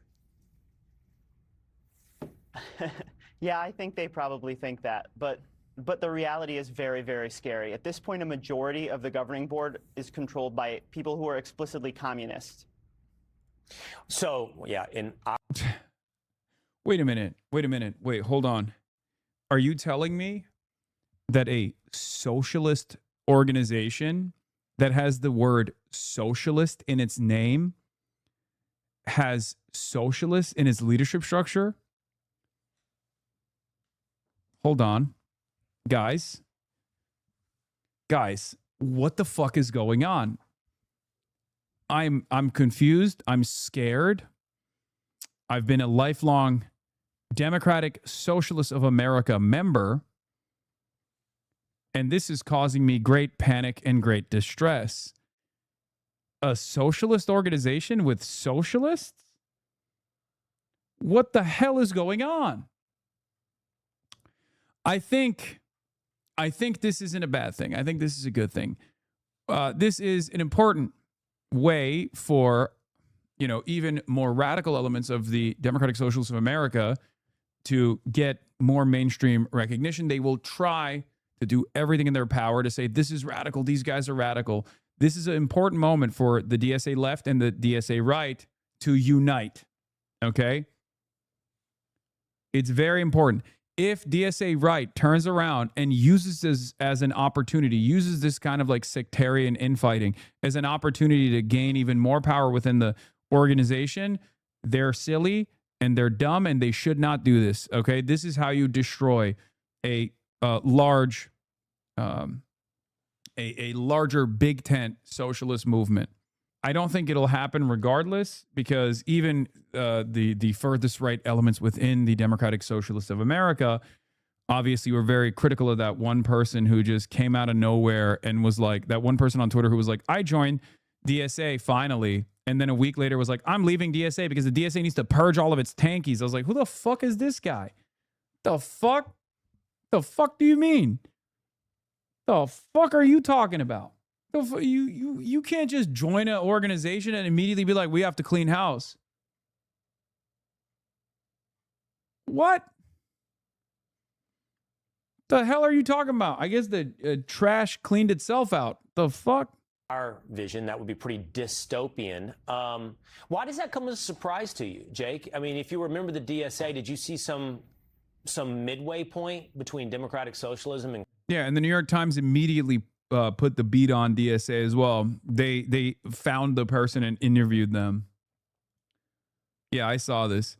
The fact that Lefty Winter joined DSA 2 seconds ago and is already getting interviewed by the New York Times for an anti-DSA hit piece says everything we needed to know. That's a plant. Yeah. Can't believe I'm doing an interview with a former AOC legislative aide with the New York Times who left DSA because of how they treated her.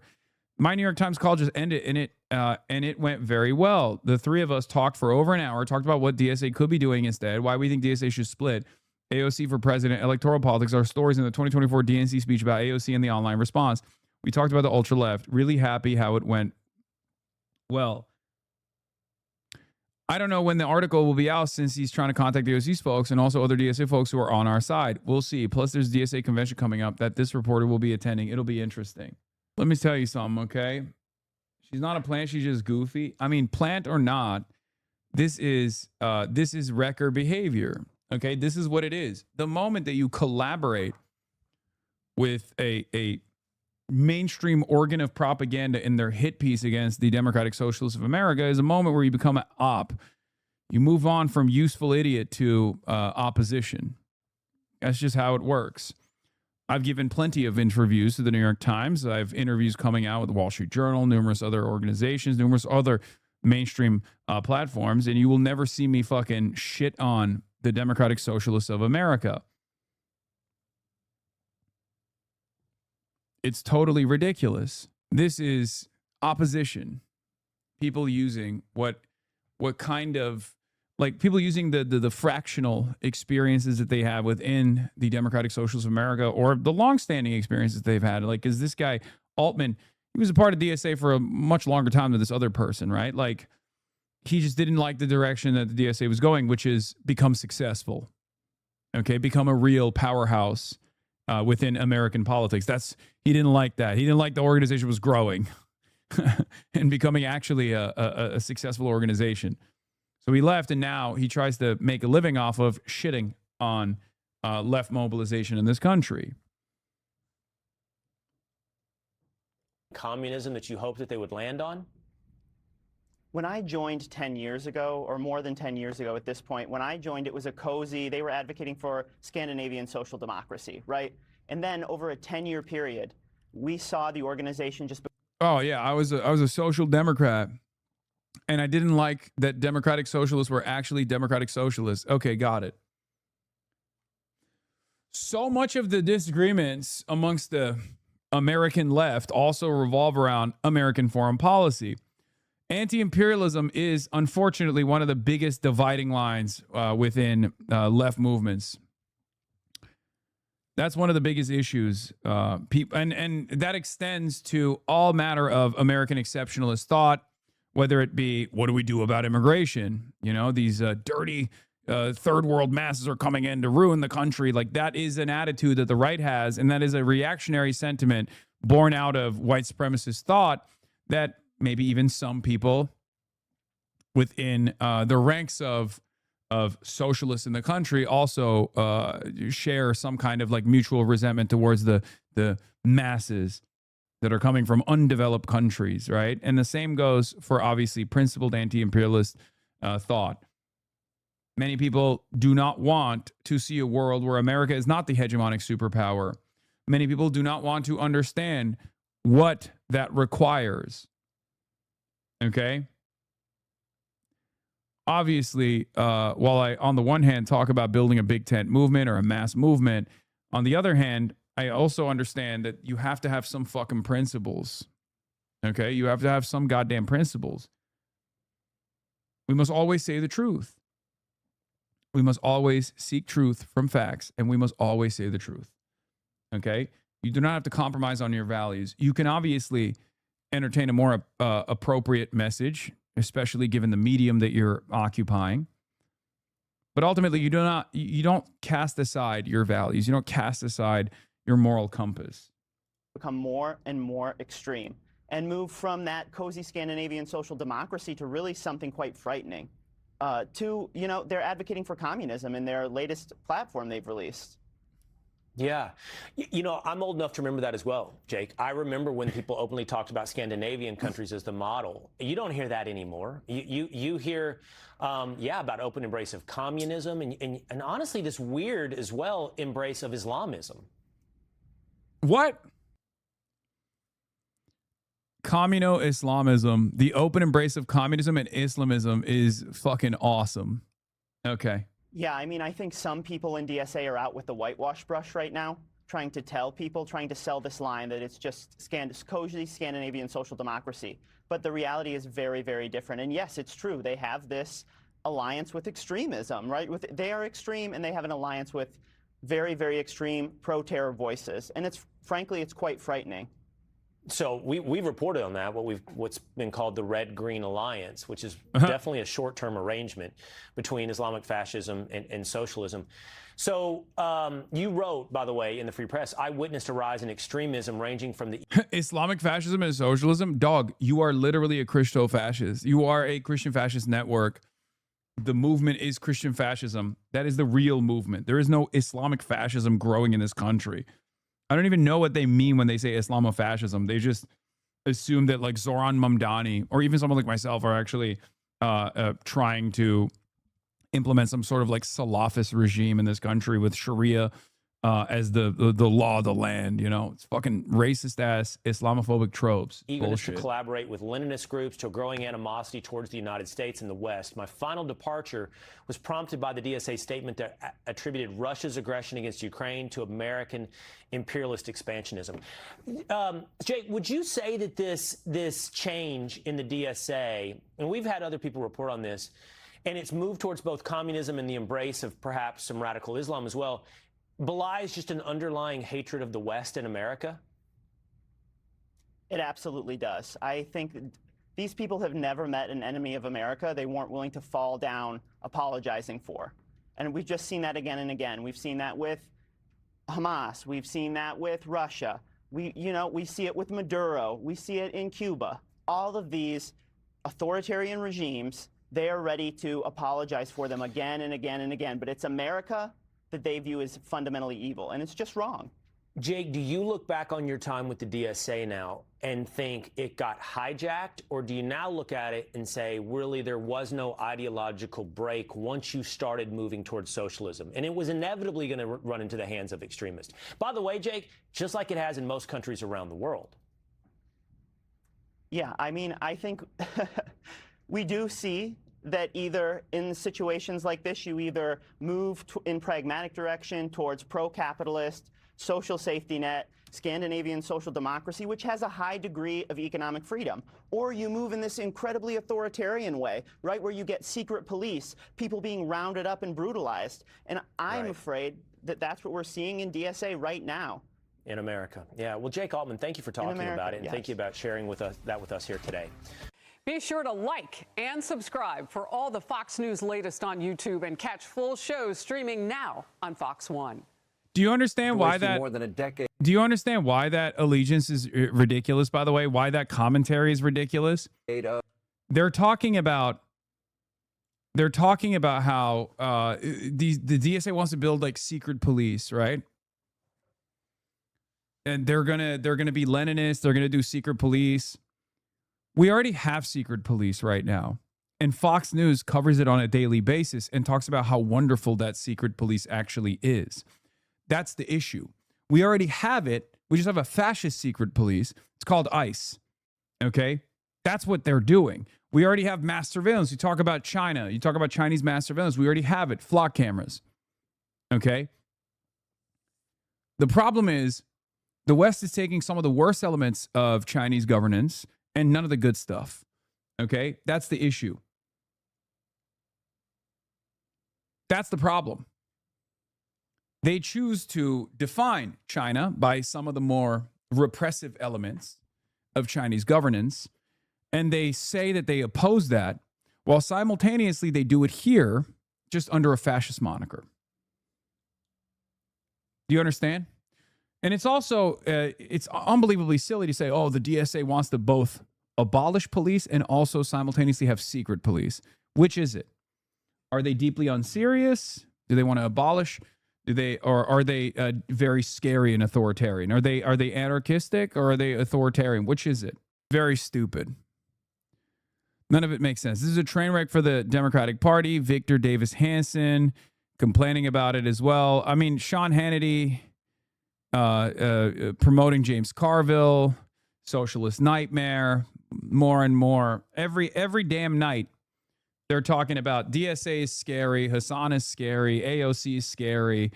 Let's look at one of the establishment. Let's look at establishment Democrat railing against their socialist counterparts. It's the same fucking nightly show, day in, day out. We just have to keep pushing through this. And like I said, we have to become undeniable. Just do not back down. Do not actually concede on your opposition's framing on this issue. Do not. Okay? Support your comrades. Support your friends. Support those who are ideologically closest to you, whether they are to your left or to your right. Okay? Do not concede. We have to be unbroken. We have to be unbowed, and we will become undeniable. Of his life obsessively hating all things President Trump, washed up Democratic. Going back to what you were saying about Biden, you called this shit back in 2020. You're a phony and hypocrite. I criticized Barack Obama throughout his entire presidency, and I criticized Hillary Clinton as well. I am not a hypocrite. We're gonna. What the fuck? This just bricked my PC. This TikTok bricked my PC, dude. What the hell is going on? Uh-oh. You look like you're a phony and hypocrite. I criticize. Okay, here it is. Larry Elder. This is from my debate with Larry Elder. Here, this is all the way back in this debate is from, I think it's from 2019, 2018. Barack Obama throughout his entire presidency, and I criticized Hillary Clinton as well. I am not a hypocrite. We're afraid. We're going to talk about another issue now, Medicare for all. Are you kidding me? Which is the you're a libertarian. Which is you want government to control medicine? Let's talk about another issue, which is that's insane. Which is the issue of the Democratic primary now. This week we found out who are the 20 candidates that are going to be making it up onto the debate stage. This is a list of all 20 of them. By the way, all of them that have come on the issue are on the debate stage. So just candidates, good idea to come on the show. Sadly, for the candidates that are goose eggs, Steve Bullock, Mike Gravel, Wayne Nessum, and Seth Moulton, none of them met the criteria. I know many of our viewers are crying over that. They will be missed. Mike Gravel is an entertaining guy. Where do you guys see the state of the race? Because I think you both might agree on something. Neither of you like Joe Biden. Well, I'm not a fan of any of them. Yeah. Me either, except for Bernie. Maybe do you like Elizabeth Warren? Maybe I'll vote for Elizabeth Warren, but it's definitely the second best. So if option. Joe Biden got the nomination and is running against President Trump, you would not vote for him? I don't know. I've honestly considered moving up into the mountains and living an anarcho-primitivist lifestyle if Joe Biden becomes the Democratic nominee. I think Trump has a chance of defeating Joe Biden. But worse than that, even if Joe Biden wins, I think we go back to business as usual politics here in America. And next time around, it's not going to be Donald Trump. It's actually going to be an ideologically minded fascist, not a proto-fascist who kind of succeeded somehow and you have to remember this is predating COVID, by the way. Yeah, this is before COVID. Obviously, the calculation shifted after COVID, but so it's not. Yeah, it's pre-COVID. But the point I made remains. And I was right. I just thought it wouldn't be Donald Trump, but Donald Trump came back far worse than ever before. So if Joe Biden got the nomination and is running against President Trump, you would not vote for him? I don't know. I've honestly considered moving up into the mountains and living an anarcho-primitivist lifestyle if Joe Biden becomes the Democratic nominee. I think Trump has a chance of defeating Joe Biden. But worse than that, even if Joe Biden wins, I think we go back to business as usual politics here in America. And next time around, it's not going to be Donald Trump. It's actually going to be an ideologically minded fascist, not a proto-fascist who kind of succeeded somehow and fooled Americans for long enough to get into a position of power. Yeah, people yelled at me at the time because I said I would become an anarcho-primitivist, which is obviously a fucking joke. But an actual terrifying leader. Oh, my goodness. There was just a poll in Gallup, and they looked at Donald Trump ideologically. 17% believed that he was too conservative. 18% thought George W. Bush was too conservative. 38% think that Donald Trump's views are just right. 36% thought George W.'s views were just right. 39% thought both of them were too conservative. So the people perceive Donald Trump and George W. Bush to be almost mirror images ideologically. But I hear all this stuff about Donald Trump has changed the Republican Party, turned it into a party of cult. It's not true. People perceive them to be ideologically identical. I agree with you on that. I 100% agree with you. I think Donald, and we talked about this outside, Donald Trump is a perfectly sound Republican, but also George W. Bush was a war criminal. So I don't like George W. Bush either. All right, let's take a break. Criminal. Let's take a break. Let's let everybody cool down a little bit. Remember? Up next, we're going to talk about another issue that brings people together, the issue of homelessness here in California. Yeah. It's cooking even back then, baby. When is your face going to grow back? I miss it already. Just get used to it, okay? You will get used to it eventually. If you close your eyes and listen to that guy Glaze Trump, it deadass sounds like Rubio. Denying Bush being a war criminal is insane. You mean saying Bush is a war criminal is insane, right? Because that's what he was doing. Because I said George W. Bush and Donald Trump are aligned in many respects, and that's a bad thing because George Bush was bad and he was a war criminal. I think you were wrong about the Trump cult part. What do you mean? Strategist, my old pal, James Carville, has now discovered a much more pressing matter in his own front yard. Take a look.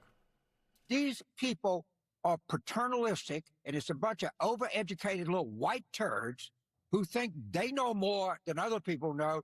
He's literally talking about himself here. It's so funny. This is what establishment Democrats are. Overly educated, paternalistic white turds for the most part that masquerade as though they're like they masquerade. Yeah, this is the bed that James Carville sleeps in with a Dick Cheney operative, by the way, his wife. He literally sleeping with the opposition. That's number one. Number two. I don't know why he's just doing these from a increasingly more ridiculous outlet. Looks like he's in a casket already. Who's the skeleton? Is James Carville, Bill Clinton advisor, campaign manager. And they know what's wrong. And they're going to go and then you got, they're talking about indicting Netanyahu. And that the problem is you have a candidate, a DSA candidate in New York saying we should be against interracial dating. Let me tell you something. These people, and these are to all my black friends and people like me, they think they know more than you do. They think their history is more glorious than yours. They think that Lenin was a more glorious human being than Martin Luther King or Frederick Douglass. That's what they really think. Where's this James been, by the way? What do you mean, where's this James been? He's always been this fucking right-wing asshole. What the hell are we talking about? So with MLK, he was a DSA, he was a Democratic Socialist, so he definitely was like somewhat anti-communist, even though he was pro-Ho Chi Minh. Okay. As far as Frederick Douglass goes, I wonder, Frederick Douglass. I wonder what Frederick Douglass is. I don't know what his opinion was on. The growing. Because like the Republican Party in its formation, at its inception was created to abolish chattel slavery in the South and wage slavery in the North. So the Republican Party in its formation was like far more radical than it in its contemporary example. Obviously, they fought to abolish slavery and won. But the Republican Party in its initial formation was certainly not what the Republican Party has become now. And this is something that people often forget. So, or they just, they kind of don't even think about this at all. And of course, Karl Marx was very fond of Abraham Lincoln. What is this? Well, United States of Israel. Israeli Prime Minister Benjamin Netanyahu says Marco Rubio promised him that he will destroy the International Criminal Court for him. Oh yeah, we're going to talk about that too.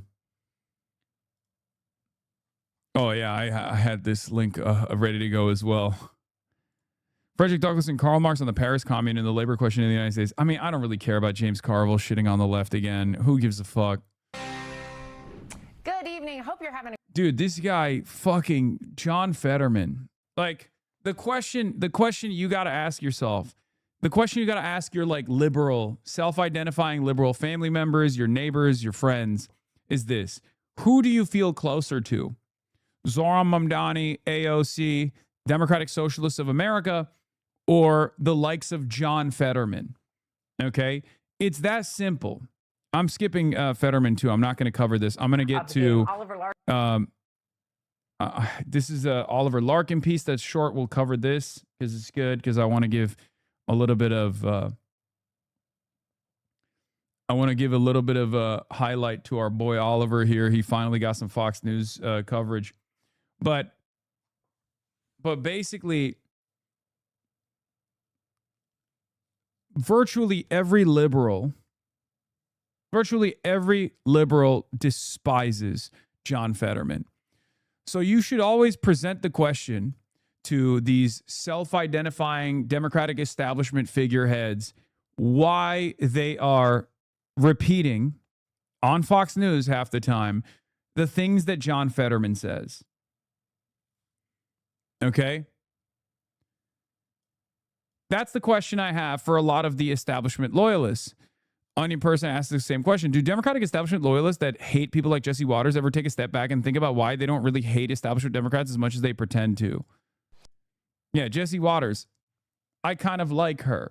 Mark from Erie, Pennsylvania, that Stick It To 'Em ladies, Michigan's version of Tampon Tim. I don't know, I kind of like Stick It To 'Em lady.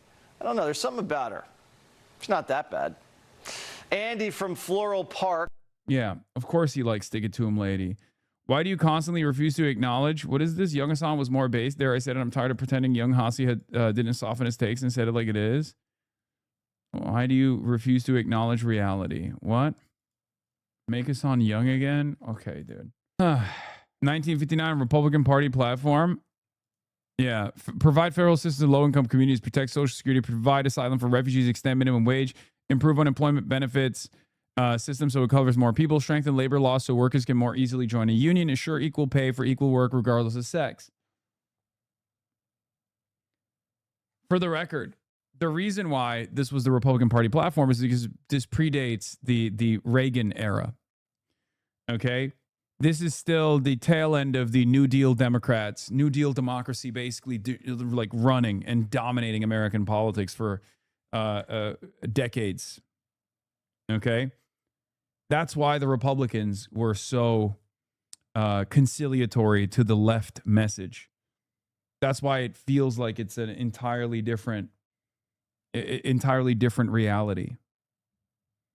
Okay, this doesn't mean that the Republicans were good. It's just that they had a far more progressive platform because they hadn't dominated American politics. Of course, past the point of Ronald Reagan, America does this right-wing neoliberal pivot. Bill Clinton obviously starts off with welfare reform, with like an incredibly right-wing platform, and we're still living in that environment right now. That's why there's tremendous growing pains. That's why there's tremendous growing pains right now, because there are forces in the opposition. There are forces in the opposition that are our movement. We are trying to do everything in our power to force back an opposition party to genuinely present a popular platform, a broad popular platform based around universality that will force the Republicans' hand by winning, by winning elections, by pushing for this agenda that is associated with democratic socialism, that causes people to really reconsider what socialism truly means, and that it's not this scary force in American politics, but one that actually seeks to address some of the material inequalities. Tired of a set of people on the very far left in the Democratic Party, my party, telling us that in order for us to be progressives, we now have to believe ideas and support ideas that are completely nuts. You got a set of defunding, decriminalizing, open borders. We have run that play and gotten our butts kicked. We don't need to do it a second time to see if it turns out, if the movie turns out any different. Prominent Democrat voices pushing back on the growing influence of the Democratic Socialist candidates they say are ultimately going to hurt the Democrat Party. So let's talk about it with the national co-chair of the Democratic Socialists of America, Megan Romer. Megan, welcome to the show. Thanks so much for having me, Shannon. Okay, so there's this growing conversation about whether you can exist within the party, whether you want to upend it for your own purposes, a totally different platform. The Daily Economy quotes you saying this at a DSA convention last year. "We will win by making conditions so intolerable for the ruling class that they would rather give in to our demands than continue to live with the disturbance we cause until we are able to fully seize power ourselves." Is that aimed at the Democrat Party? It's aimed from the working class to the ruling class. So the two-party duopoly, the two corporate parties, it is aimed at both of them, and it comes from the working class. So should Van Jones and Rahm Emanuel and James Carville and all of the establishment Democrats be worried about DSA plans from within their tent? The establishment Democrats should be worried about the voters and about what the voters think and about what the constituency thinks. And right now they have not been delivering, and our candidates are and have been, and it's resonating with voters.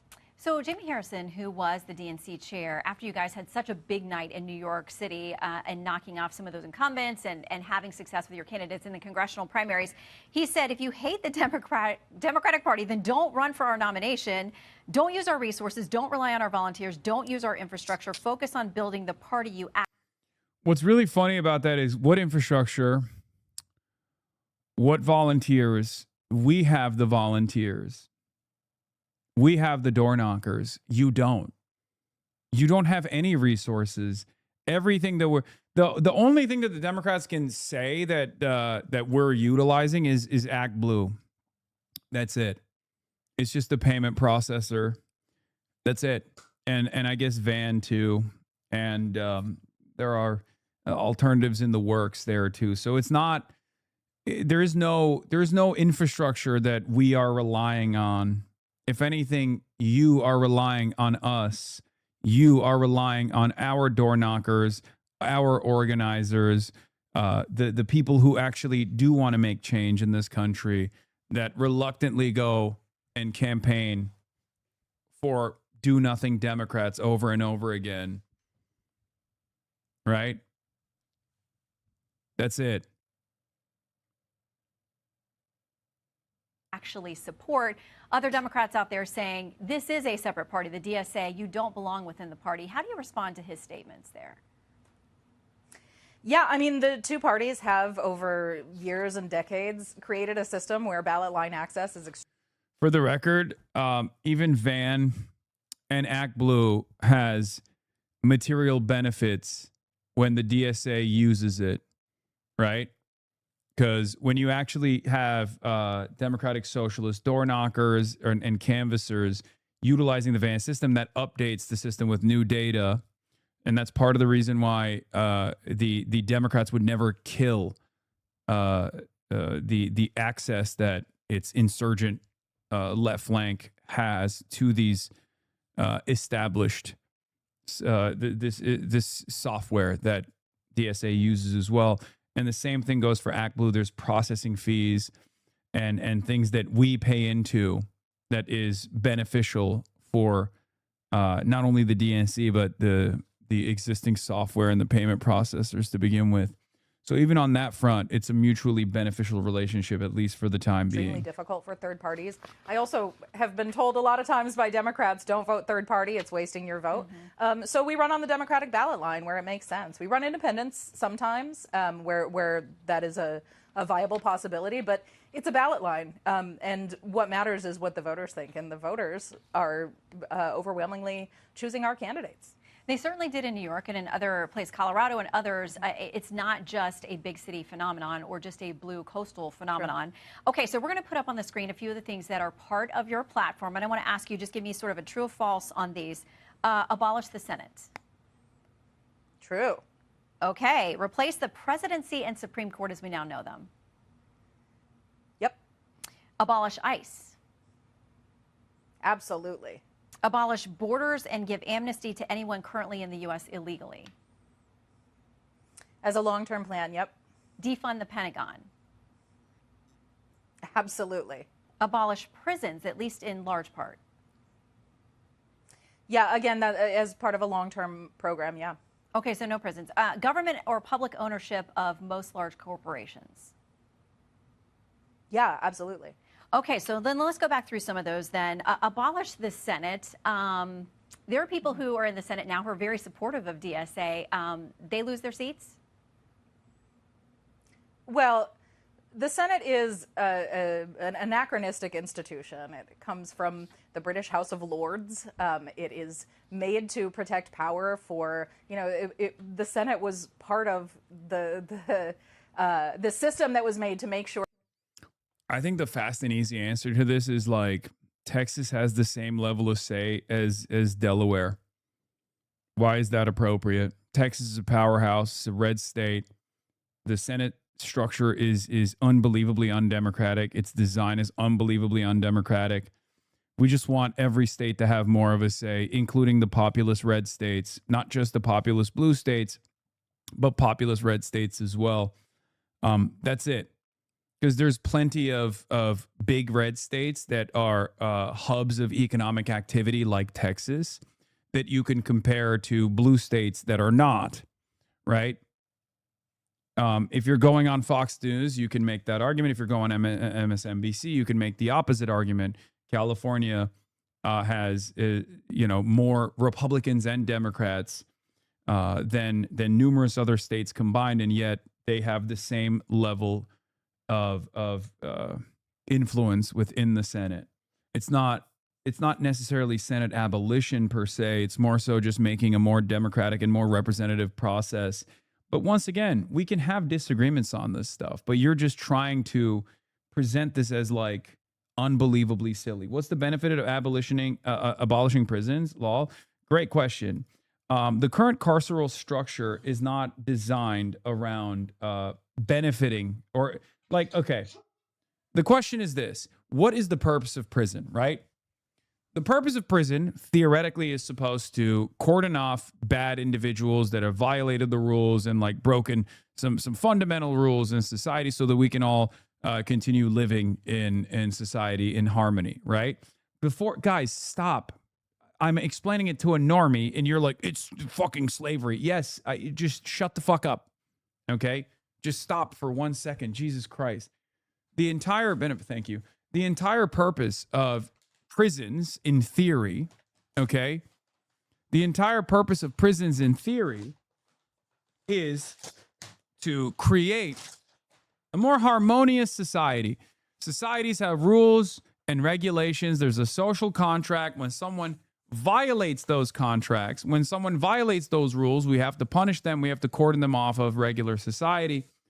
And ultimately, the goal is supposed to be to rehabilitate them because prisons are not supposed to be permanent. Like The purpose of a prison system is not to like permanently cordon off someone from society unless they've done, you know, a heinous crime and it's virtually impossible for them to rehabilitate. But that's not the North Star, right? The whole point is when someone does something heinous, we take them away from civilized society so they can't continue doing harm. And the ultimate purpose of this is not to permanently torture these people, because it's not supposed to be about vengeance, right? It's supposed to be about justice. And justice is about ensuring that these people learn their lesson and they never commit the same wrongdoing ever again. So if that's the actual theoretical purpose of the prison system, how can you look at the American carceral system and say that this has been successful when we have an unbelievably higher recidivism rate in this country than all other civilized nations, all other developed nations, all other OECD nations? This means that the current carceral system in the United States of America has been disastrous, because our current carceral system in the United States of America cares little about ensuring that the rate of recidivism is lowered. What I'm talking about when I say recidivism, for people that don't know, is people who reoffend. They go to prison, they come out of prison, and they reoffend. People in the United States of America that like the current structure, that sometimes even have a financial investment in the continuation of this current torturous prison structure, say, oh, well, our rate of recidivism is terrible in this country. That means we just need to be more cruel. Okay, we need to be more ruthless in our prison system. This doesn't solve the problem at all. Look no further than Nordic-style democracies, okay, where their prison system is far more humane, and therefore they have a much lower rate of recidivism, of reoffending, a rate of reoffense in those countries. Okay? Well, I am not a prison abolitionist. I understand where prison abolitionists are coming from, and I believe that they're closer to the truth than the normal position in American society, which is like we need to throw away people and lock them up and torture them endlessly. That is insane. That is inhumane. That's incompatible with civilized democracy. And that's not something that other countries, even our Western allies or counterparts, actually are on board with. But if I were to steelman the prison abolitionist position, as someone who's done a decent amount of reading on this subject matter, from Angela Davis and onward, what I would say is this. Prison abolitionists believe that the overwhelming majority, if not damn near entirety, of all crime, even crime born out of antisocial personality disorder, is the root cause of all of that crime is material conditions. So if you solve the underlying material inequities, there will no longer be any need for the current carceral structure. Okay?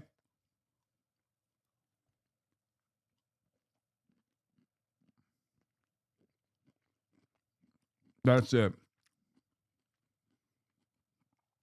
Prison abolitionists do not believe in ending all prisons tomorrow. Prison abolitionists don't believe that. I'm not a prison abolitionist, but you have to be honest about what they believe. Prison abolitionists believe that we need to move to a healthier society where there is no more need for prison. Okay? That's not true. Okay. What's the prison abolitionist position then? I think that's a pretty fair assessment. That the people didn't have too much of a say. So we want to expand Congress significantly, but make it a unicameral legislature. Okay, and without the presidency and Supreme Court, so abolish ICE, would there be any enforcement of immigration laws, or with abolishing the border, we're not enforcing immigration laws, they go away? Yeah, so again, this is part of this longer term plan, and part of it But if you can get there.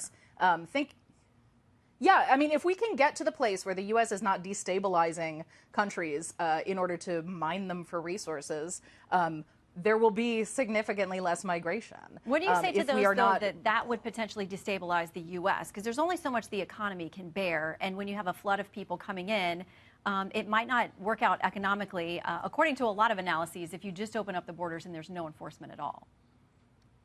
Well, we're not saying open the borders tomorrow. We're saying rebuild But an economy eventually. and a society that works for everyone.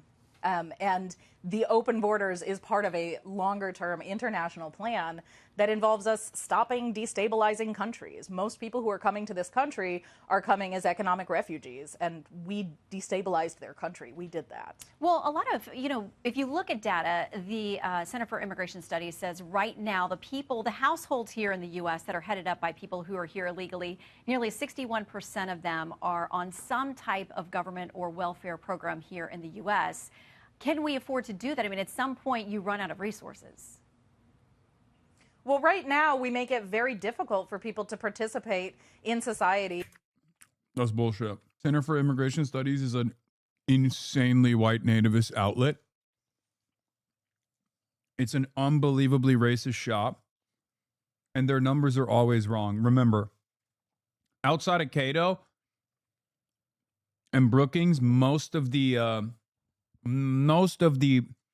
think tanks that hyper focus on immigration are just like super white nativist and objectively lying all the time. Okay.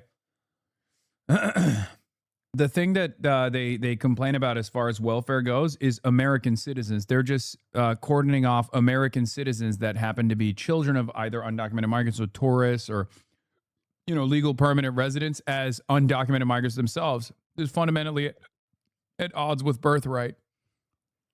Those are American citizens. Undocumented migrants can't take advantage of the social safety nets. We already have an issue with social safety nets in this country.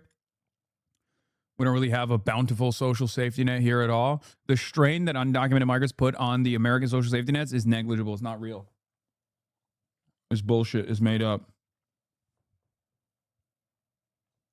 In such a way that they can avoid using services. So we want people to be able to work and live and go to school and actually participate, which means contributing to society and also getting what they need from society. It's a collective choice we can all make. So if we talk about abolishing prisons, then does that make society better? I mean, is there anybody that should be incarcerated? I mean, rapists, child predators, murderers?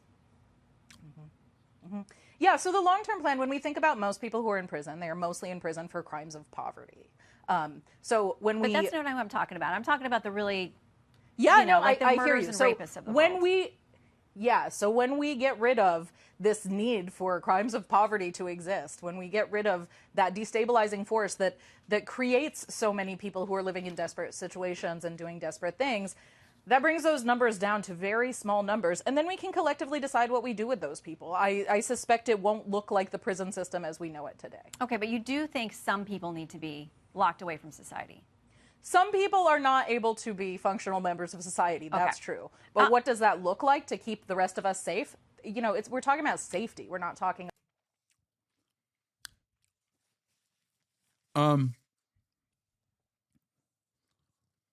Yeah, I think like this is where my ultra instinct kicks in, where I'm like, oh, I want to put people in prison. I do. Prison is about rehabilitation. It's supposed to be about rehabilitation. Unfortunately, in this country, it's about enacting some sort of like false draconian sense of vengeance. Having said that, however, I mean, I'd put a lot of people in prison. I'd put a lot of Trump, the Epstein class. There's definitely a lot of hucksters and fraudsters and charlatans that are currently being defended by Fox News that I would love to put behind bars. We have to live in a society with law and order. I'm a firm and committed believer in law and order, baby. I would put 10 CEOs poisoning the water supply in exchange for the one mother who had to go to prison for stealing $14 so she could pay for her son's diapers. Currently, in American society, that's who we jail. We jailed a little guy. We jailed a working class stiff. We jailed a dispossessed who's gotten fucked over and over again. Meanwhile, the real criminals at the tippy top get to design the rules and get away with violating the same rules that they wrote anyway. Those are the people who should be in prison. About punishment, we're talking about making sure that we're safe everybody's safe, everybody maintains their dignity, and everybody maintains their humanity. Okay, so much more to discuss. I hope that you will come back, especially as we figure out what the party does with respect to you, meaning the Democrat Party, and your role in it, and in 2028 especially. Megan Frommer, thank you. Thank you so much for having me. It's been a pleasure. You know, prison is a construct, right? Not a place is different than jail. Whatever, man. I'm using prison and jail interchangeably and colloquially. Okay? I know. I want long-term involuntary commitment for financial criminals, okay? Put them in whatever the fuck you want to call it.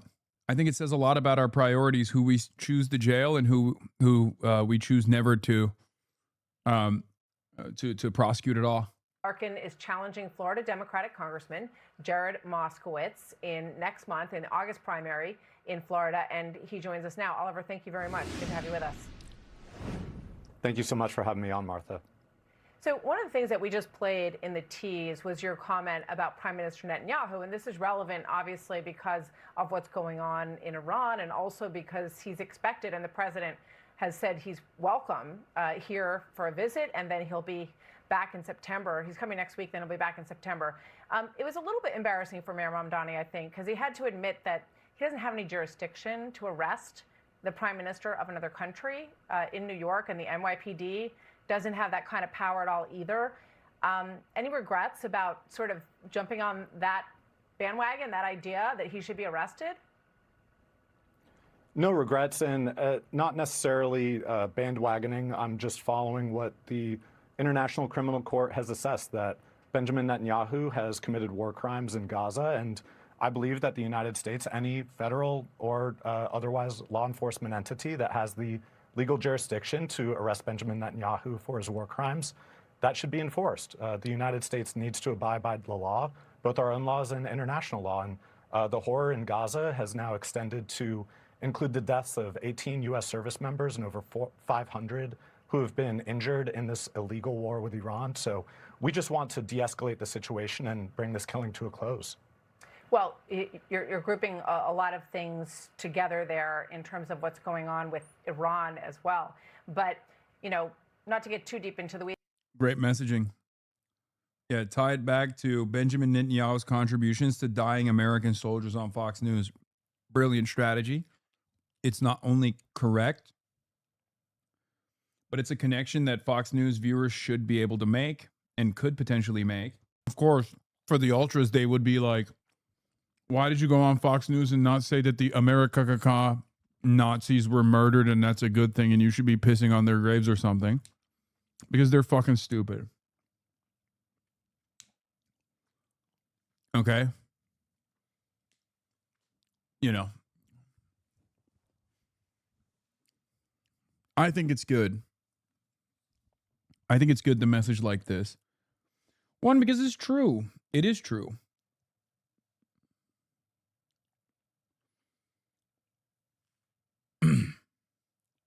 Is on the ICC, but the United States doesn't recognize the jurisdiction of the International Criminal Court.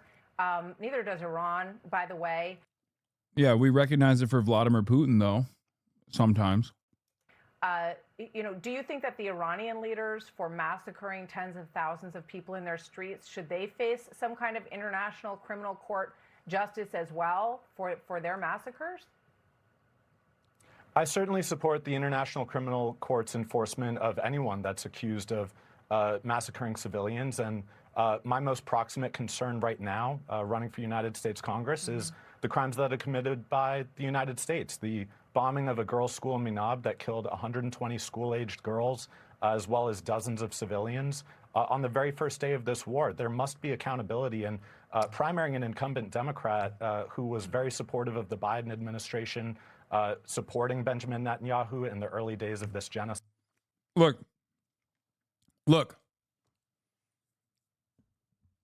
Notice when the left goes on Fox News to criticize a centrist. Do you notice that there is a major difference here? One, the host is, of course, in disagreement, sometimes in utter disbelief of the things that he's saying. Two, he is criticizing the Republicans first and foremost, and then offering criticism or critiques to Democratic counterparts that are conciliatory to the Republican agenda. When centrists go on Fox News, they agree with Fox News. They agree with Fox News and attack their left flank. When a leftist goes on Fox News, the leftists will attack the Republicans, the leftists will attack Trump, the leftists will usually attack MAGA, and then the leftists will pair that critique with those in the ranks of the Democratic Party that are conciliatory to the MAGA agenda. That's the major difference. That's what you're supposed to do. I have a very strong core critique of both political parties that have been party to this endless war. After my entire life seeing $2 trillion spent on wars with Iraq and Afghanistan, I fear very much that the United States is continuing The Iranian down this regime path. has killed thousands of American military members around the world, really, over the last 47 years. So they've been attacking us for many, many years and killing our people. That's not true. I'm sorry, Oliver. We got to go to the White House right now because we have a live event. But I hope you'll rejoin us because it's a really important conversation that Americans are having right now. And I thank you for your time today. We've got breaking news. Be sure to like and subscribe for all the Fox News latest on YouTube and catch full shows streaming now That's a bummer. on Fox One. I am tired of... All right, we already watched this. After Bernard went on Face the Nation, CBS, and cooked Rahm Emanuel a clinic. I got to pee, but it's very exciting stuff. 13 straight days of U.S. bombing, U.S. strikes were halted over the weekend. Regional sources tell CBS that talks between Oman and Iran on reopening the Strait of Hormuz appear to be headed in a positive direction. Although, caution, more negotiations are needed. As oil prices rose again last week to their highest level in more than a month, a new CBS poll finds 2/3 of Americans believe the U.S. should end the conflict with Iran now, while just 1/3 say it should continue until Iran makes further concessions. Only 35% approve of President Trump's handling of the war. Meanwhile, the Pentagon is asking Congress for additional funding as the costs of the conflict mount. We begin this morning with Vermont Senator Bernie Sanders. Welcome back to Face the Nation, Senator. Good to be with you. Defense Secretary Pete Hegseth told Congress he needs $67 billion on an emergency basis to help pay the troops, to help restock munitions. I know you object to the war, but we're in this thing now, and I know you want to help the troops. So how do you do that without providing the funding? Well, Margaret, we need $67 billion to build housing, to make sure that all of our people have health care, that we deal with climate change, that we deal with a middle class, a working class in this country that is struggling. The war in Iran is unconstitutional. It is illegal, should never have been started. We need to sit down, negotiate, end this war as quickly as possible. So our polling that we just referenced there show that the president does have low approval ratings, but when it comes to Democrats, they actually fare slightly worse on this. When they were asked by CBS who has the better approach to Iran, 32% say Trump and the GOP, only 30% say Democrats. So what should the solution be here? Is there an affirmative vision from Democrats on how to get out of The solution this? should be and by the way, both the House and the Senate have voted for war powers resolution that makes it clear what Trump is doing is illegal. But given that we are where we are right now, let's sit down, let's negotiate with them, let's stop the killing, let's stop the devastation to our economy, which is raising gas prices, prices all across the board. That's what we've got to do. Sit down, negotiate, let's end this war. Just cut the losses where they are. Yes. Okay. Well, we are 100 days out from the midterm races. I know you've been working, going around the country to help boost some of these progressive candidates. Maine is a state that could flip control of the Senate. Yesterday, 600 Maine primary delegates replaced scandal-ridden Graham Plattner with Troy Jackson. He's a logger. He's a progressive. He had been allied with Plattner before he called on him to wake out in the wake of those sexual assault allegations. I'm wondering, with 100 days out, can Jackson play catch-up here? I think he can. I think what Troy, and I've known Troy for many years, what he understands that the people of Maine are sick and tired of a rigged economy in which the billionaire class is getting richer and richer, where we have more income and wealth inequality today than we've ever had in the history of this country, while 60% of our people, including in Maine, including in Vermont, all over this country, are living paycheck to paycheck, trying to put food on the table, trying to pay for health care, for housing, put aside a few bucks for retirement. Troy understands that. He's a working class guy. He's from the working class. He is very articulate. I think he stands an excellent chance to win. The problem that he has, and the problem that we have in Michigan and Minnesota right now, we have candidates Abdul El Sayed and Peggy Flanagan, is that the oligarchs, the billionaire class, are throwing unbelievable amounts of money into these campaigns to protect the establishment candidates. And whether we can overcome that, that remains to be seen. But in Michigan right now, the super PACs, billionaire super PACs, spending $50 million against El Sayed. Well, you were an early supporter in Maine of Graham Plattner. You helped him rise. Do you regret not acting earlier to call for him to drop out, given the warning signs? Would that have given you a leg up here with Jackson? No, I don't think so. When we heard the serious allegations made against them, I wanted to get on the phone. I wanted to talk to him. I did. I asked, along with virtually all his supporters, that he should get out of the race, and he did. But you are confident that with your endorsements, these other candidates have been fully vetted? Well, look, I think, Kaya, there are hundreds of candidates. I don't know who has been, quote unquote, fully vetted. Well, you just mentioned two of them. All I know is the candidates. Well, all I know is, Margaret, that the candidates that we are supporting are standing up for the working class of this country. And at a time when so many people are discouraged, deeply discouraged, whether you're Republicans, Democrats, Independents, about not only a rigged economy, but a corrupt campaign finance system in which billionaires are buying elections, I think the candidates that I and other progressives are supporting are generating enormous grassroots excitement and enthusiasm. As you indicated, I was in Michigan, Minnesota. We had large rallies for El Sayed and Peggy Flanagan. There is, as you know, though, concern within Democratic circles that these inter-party primary fights are draining resources and sort of, pulling away from what should be a unified message. Rahm Emanuel wrote in the Wall Street Journal, the Bernie... Yeah, this is bullshit. Because, as I've said time and time again, there's a real simple solution to not draining these resources, which is to run better campaigns that don't require the establishment to dump any resources whatsoever. Also, look at Bernie smirking because he knows he's about to get a slam dunk off here. Perhaps no better person that they could have asked about to Bernie Sanders than Rahm fucking Emanuel. Damn, this guy's good.